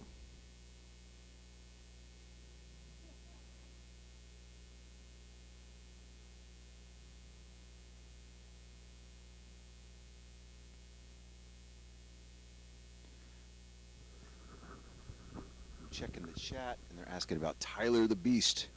I don't know the Beast, but I will search for a Tyler.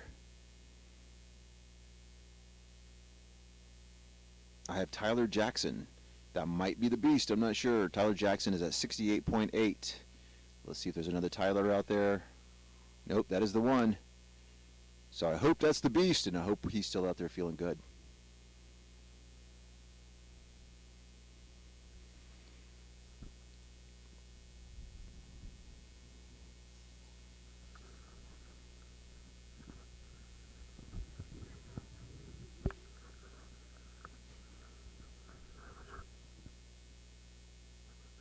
So as you keep an eye on our aid station behind us, we are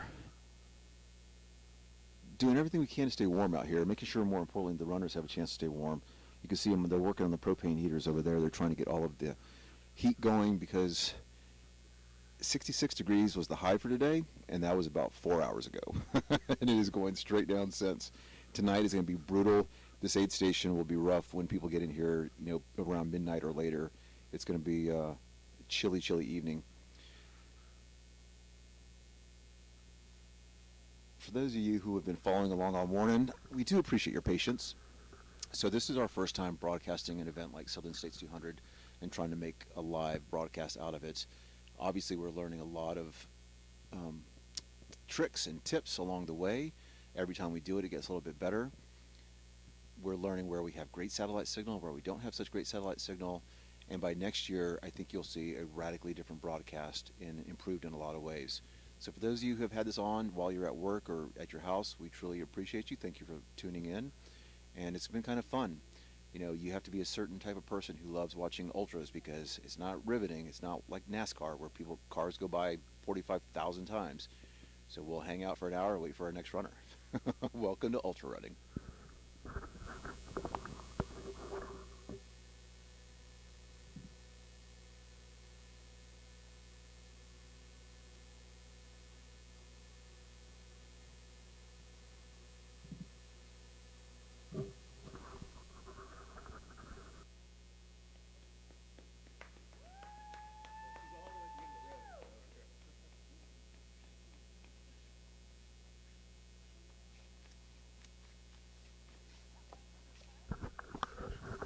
All right, guys, we're going to get this camera spun around. We have Ashley coming in.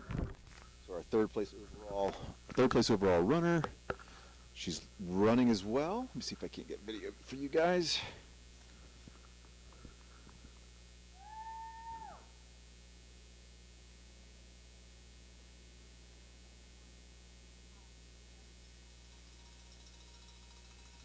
There she is.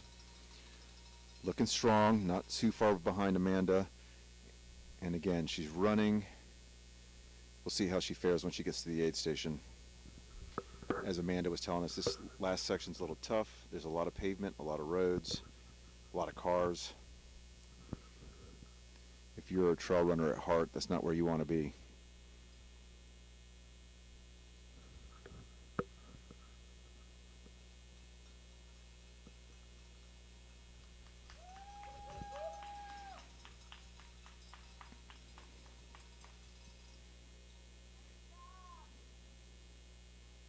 All right, she's going to disappear behind this RV. I think her crew's on that side, so we might have to pick her up when she comes out the other side. So in the short term, I'm going to turn our camera back around.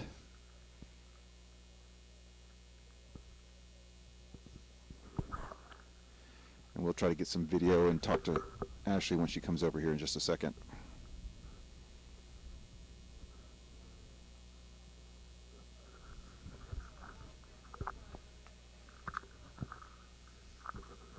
While we're waiting on Ashley, let's take a quick look at our leaderboard.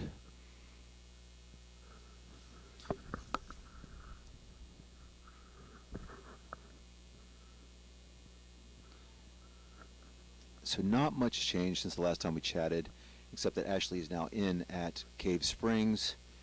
Elliott Beach is 4 miles out at 96.3, and Corey Waltering is at 96.2. So it looks like those guys are side by side at this point. Although we have Mark Beggs and Roberto both at 96 as well, so all of a sudden, all 4 of them are bunched back together. This is when the race gets kind of fun. Stay tuned.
So right before Ashley rolled in, you may have noticed there was about 5 of us all standing around in a circle over there. While we were not holding hands and singing songs, we were all congregating around a heater over there, because our real fuel in Cave Springs currently is 32 degrees. It's getting colder and colder and colder.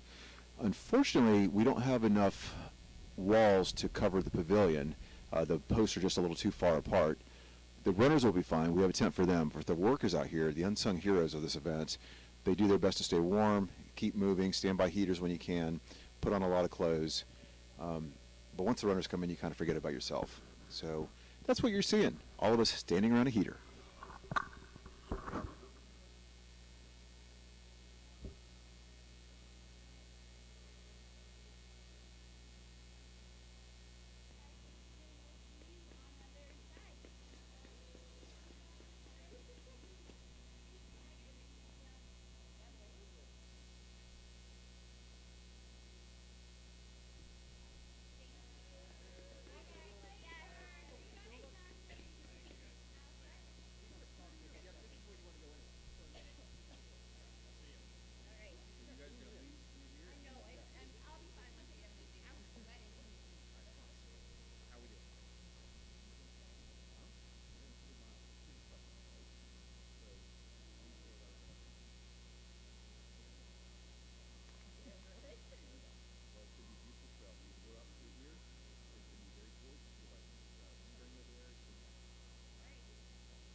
Good, get it.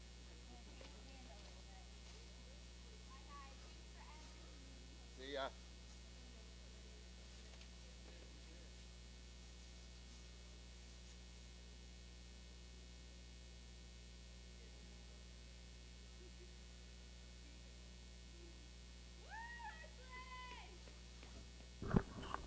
All right, Ashley is taking off. Back down the trail. We've got the phenomenal photographer Howie out there chasing her into the woods. She had a nice little reset, sat in a heated car for a little while, reloaded the pack, some body work, and she looks really strong right now. Picking up a pacer is also going to help dramatically. Just having somebody to talk to, somebody to keep you motivated, somebody to tell you to keep moving. So that is Ashley Eithburn. She's out of Cave Springs at 4:21. So let's check on the rest of our crew because we have a tight pack who's coming in next. We're going to get a quick refresh on this. So as we've discussed, James is in first place at 121. Amanda Lynch is at 103.5. Ashley just left at 101. Corey's in fourth place at 100, so he should be rounding the corner any moment. Right behind him is Roberto Magana at 98.7, Mark Beggs at 98.6, and then Stacy McCartney moving up the ladder. That's awesome. Go Stacy at 97.9. So we're going to turn this camera around. We're going to show you the aid station one more time, and then once we see Corey coming in, we'll flip it and get it on it.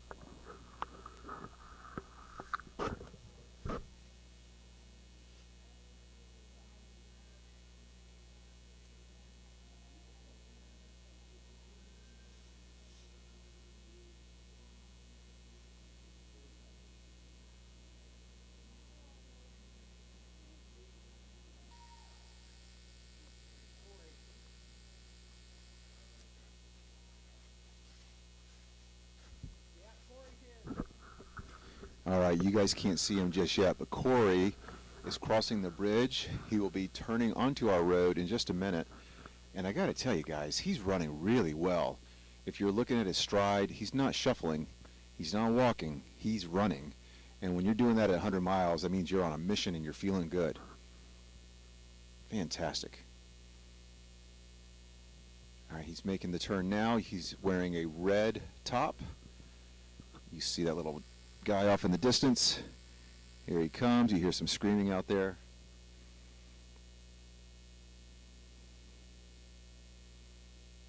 Absolutely fantastic.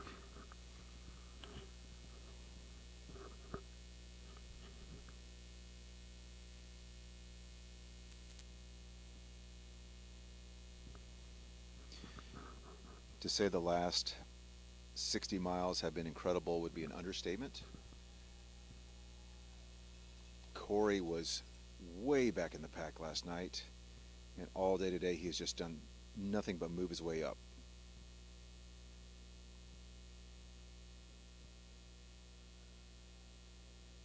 Once he gets past the cars, we'll do a flip on the camera. And here he comes. Nice work, Corey. Corey's looking good. We're flipping. Hang tight, hang tight.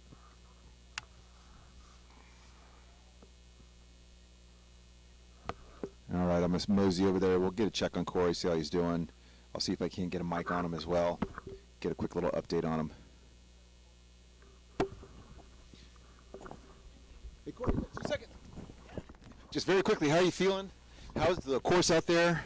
Yeah, we just came off a 17-mile road connector, so that plays to my strength a little bit. So found my way from like 12th to, I guess I'm in 4th right now. So feeling pretty good. The race is, there's still a lot left, anything can happen, but here we are, and I'm still here. Yeah, thank you. All right, see you, Ben. All right, there was Corey. I don't know if you saw that on video. I hope you heard it. I had to run out there and catch him because he wasn't waiting at the aid station. He immediately took off. That was incredible. He ran through the aid station, gave everybody high fives, and just kept going. There was no stopping. All right, we're going to keep our camera focused on the aid station for the time being. We'll turn back around here in just a second once we have another runner coming in. So one more quick update on the leaderboard.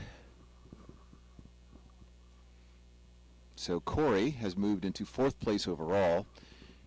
When I say it's been amazing, he was like in 35th place last night. So to say this was big, like I said earlier, is a massive understatement. So James Eithburn is in 1st place at at mile 121. Amanda Lynch at 103. Ashley Eithburn at 101. Corey Woltering is at 100. At the rate he's going and how fresh he seemed, I have a feeling he'll be passing Ashley here in about 10, 15 minutes. Roberto Magana at 98.7. Mark Beggs at 98.6. Stacy McCurdy at 97.9. Elliott Beach at 97.6. Trevor Medding at 95.4. Christopher Peterson at 95.4. Chris Roche 94.7. Ian Jones 94.4. Callan Hasling 94.4. Kevin Flieger 88.6. And we have several folks past that. I don't want to just bore you guys with all the notes, but as of now, I can tell you who has dropped. We've lost David Fogelman. We had a chance to talk with him last night. It was unfortunate, but he had to.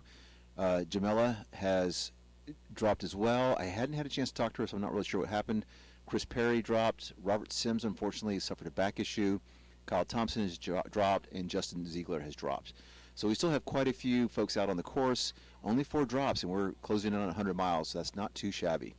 We'll keep you updated. We'll keep looking at it. And as soon as we have Roberto rolling in and Mark Beggs, we'll let you know.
All right, I think we have Roberto coming in.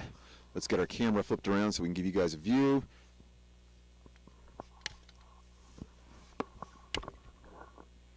First, we will get this truck out of the way. See who we have down here.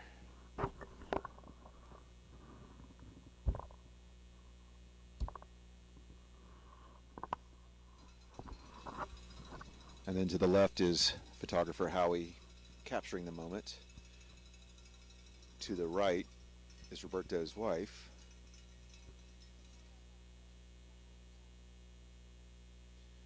Roberto has been a rock star all day. We will get a checkup on him in just a second.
everything going on over there.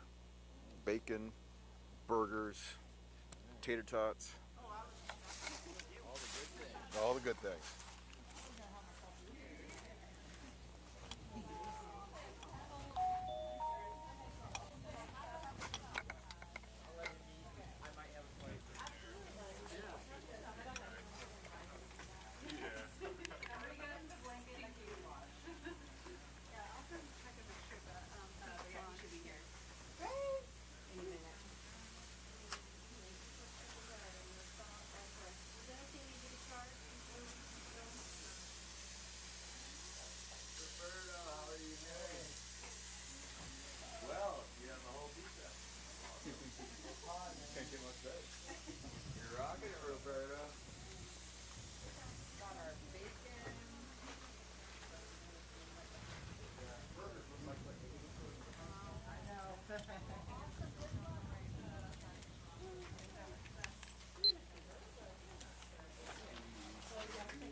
Roberto, can I talk to you? Have a second?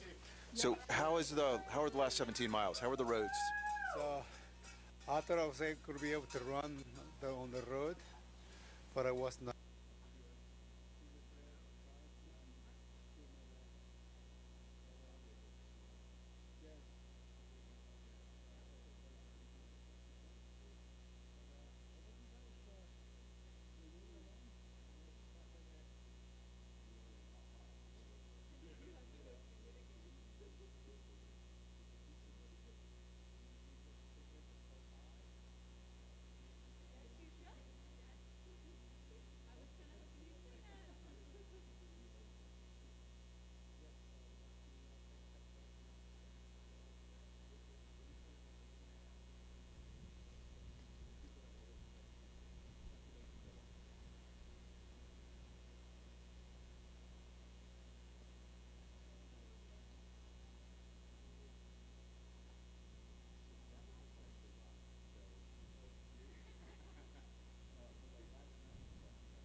Hopefully you guys were able to hear that video. Roberto was saying the pavement was pretty rough on him, so that we have a long stretch coming into Cave Springs, which is all roads and asphalt, and he said after being on the trail for so long, it just really beat up his legs and didn't quite provide the speed that he was hoping for. He thought he was going to be able to stretch out, and it didn't quite happen. But he still seems excited. He's eating a full pizza over there. He's got pepperoni, half a cheese pizza. He says that's the secret sauce for success, and he hopes to get in a couple hours of sleep today or tonight before he keeps on moving. He's hoping for a finish time of tomorrow night. I'm looking down the road, and I'm going to turn the camera back around. I believe we have Mark Beggs coming in. We have a couple cars in the way, so give us a second. Let's flip this around and see what we can find.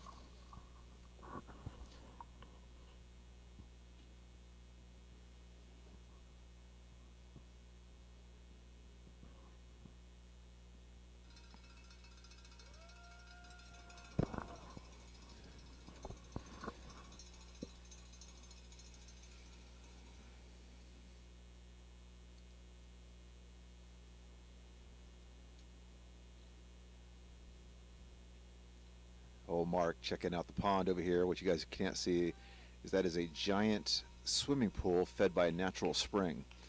Really kind of cool. Mark's got a steady gait I think he's going to appreciate this aid station.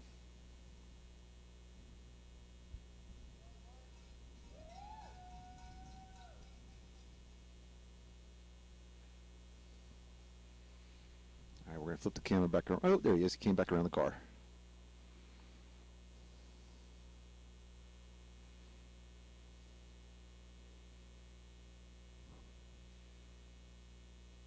All right. Nice work, Mark.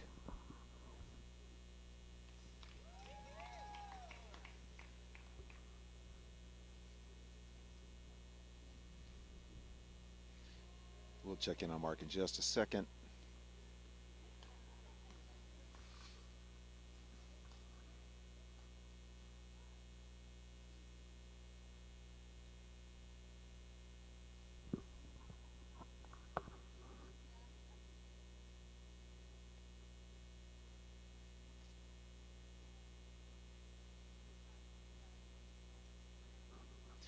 One of the best things about big ultras like this is when you come into an aid station, you truly are weighted on hand and foot.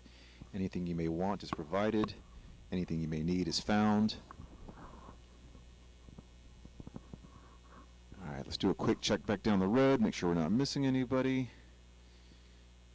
It appears we are clear for the time being, so let's rotate back around, take a look at that aid station, and we'll go get an update from Mark here momentarily.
We have Stacy McCurdy coming in.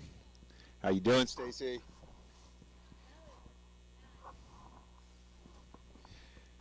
Her quote was, "That was not a fun section." We'll come check in on her in a second.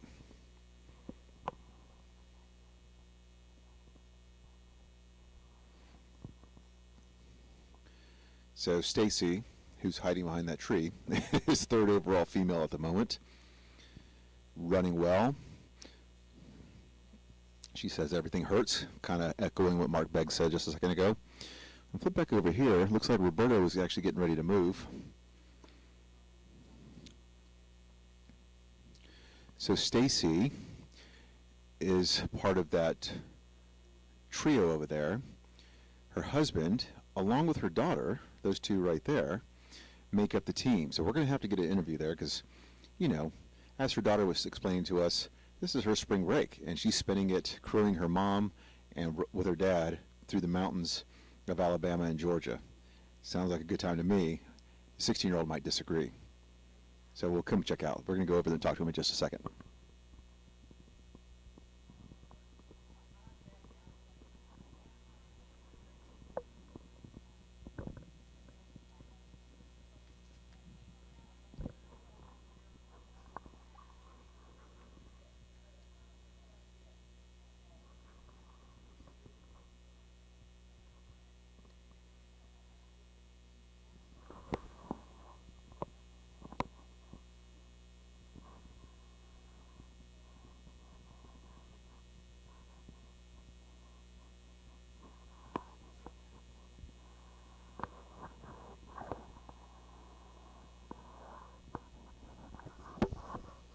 Hang with me. Crazy camera work.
This may be Elliott Beach. He'll have to get a little bit closer before I can get a good visual on his face or his number.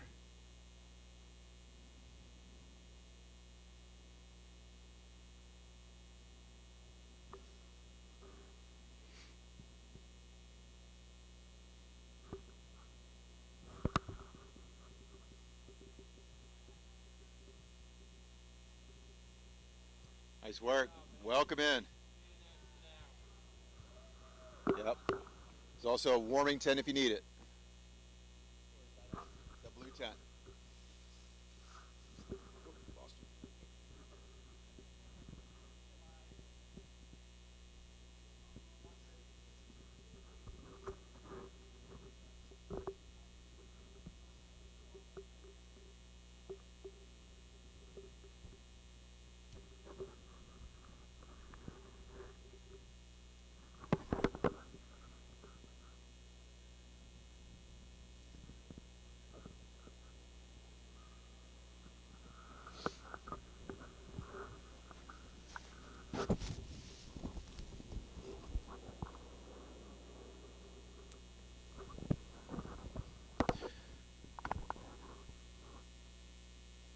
Okay, so we've had quite a few runners coming in. Things are starting to pick up a little bit. We'll give you the leaderboard here in just a second. So James Ebert, our leader, is at 121. Amanda Lynch is at 104.7. Ashley Eithburn is 103. Corey Waltering is at 101.7, about a mile behind Ashley. Mark Baggs is at 101. He's here with us. Actually, now that I survey the aid station, it looks like he has left or he's in the heating tent. I'll have to check in just a second. Roberto Magana has left, so he's going to be down the road a little bit. Stacy McCurdy is here. I don't know if you had a chance to hear that interview we did with Stacy and her family. So Stacy's husband is pacing her. Her 16-year-old daughter is here as her crew chief, so it's very much a family affair. And then we believe that Elliott Beach just came in, number 201. So we have our top 8 runners have come in, and we're waiting on the next batch who shouldn't be far behind.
All right, we have quite a few runners walking in.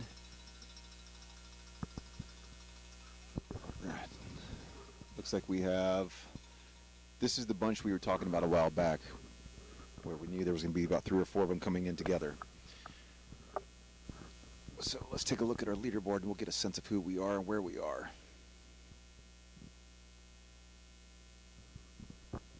Nice work, guys. Nice work. So Ian Jones, 228, is here. Chris Roche is here. Trevor Medding is here. And Christopher Peterson.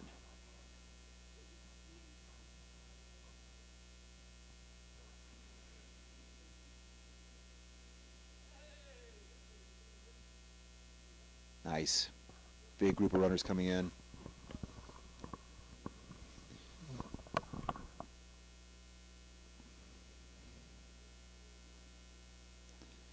So here's our situation, guys. We're trying to determine when we need to hop to our next spot. It's starting to mist a little bit out here, so we're not sure if we want to stay put for too long. But now that we have taken control of the lodge at Cheaha State Park, I think the current plan is I'm going to move all of our equipment to Coleman Lake. We will set up our live stream there. We'll keep it going. From there, I'm going to bounce up to Cheaha, set up our secondary camera, get it going. And once we do all of that, we should have continuous coverage and will not have any downtime for the rest of the event. And then I will be back to Cave Springs for the start of the 100-miler tomorrow at noon. So we have a lot of moving parts here if you can't if you can't tell. So let me give you a quick update on the leaderboard. We'll go through the whole thing. It'll be a little slow, but let me give it to you. All right, we have James Ebert at 121. I'm skeptical of that position. He's been at 121 for quite some time now. It could be he's at an aid station. I'm not sure. But we're going to say that, yeah, nothing has really moved. I'm looking down the list here. So James Ebert is at 121. Amanda Lynch is at 104.7. Corey Weltering is at 103.5. So Corey has moved into third place. Ashley Eithburn is at 103, right behind Corey. Roberto Magana is at 102.3. Elliot Beach is 100.9. Mark Beggs is 100.9. Stacy McCurdy is 100.9. A lot of those folks have not left our heating station, so that's what that situation is about.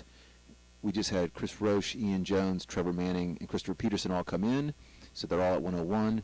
Callan Hassling is 99.5. Kevin Flieger, 94.5. Matthew Holopa, 93.1.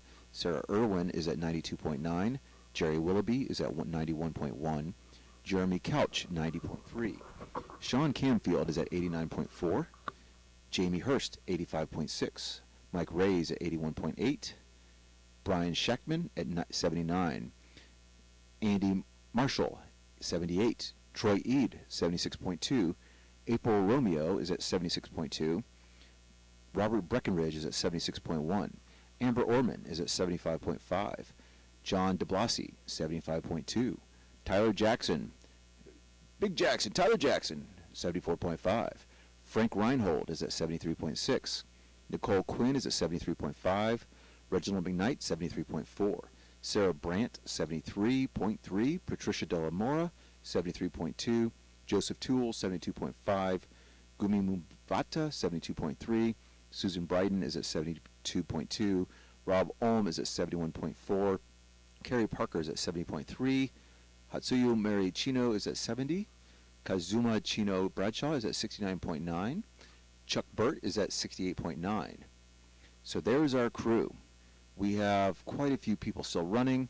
1, 2, 3, 4. We have 6 DNFs. Justin Ziegler, Kyle Thompson, Robert Sims, Chris Prairie, Jamila Amajiad, and David Fogelman all had to drop for various reasons. So if you're looking for them, just know that they are safe and been taken care of. That is our field. So as you can see, the aid station is kind of hopping right now. We're going to go down in just a few minutes. We're going to take our broadcast down. We will rejoin once we get to Coleman Lake.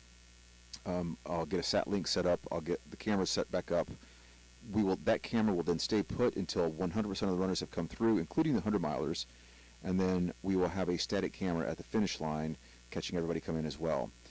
The challenge we're having today is that James Eithburn is running so fast that if I try to stay in front of him, I miss 90% of the field behind him.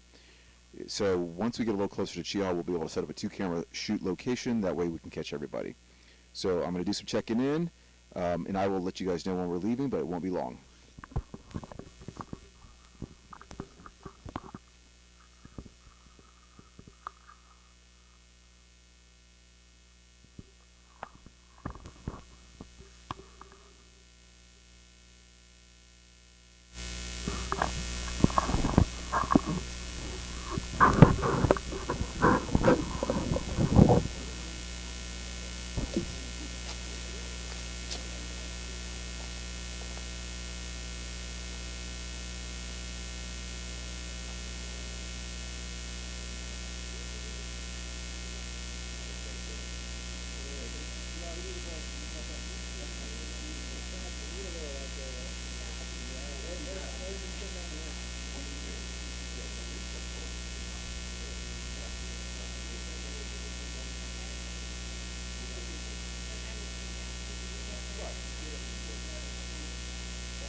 All right, guys, we have another runner or two coming in. It's kind of hard to tell from this distance. We'll turn this camera around, see if we can't find somebody.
Oh, so that was 239. Chris Peterson walking in.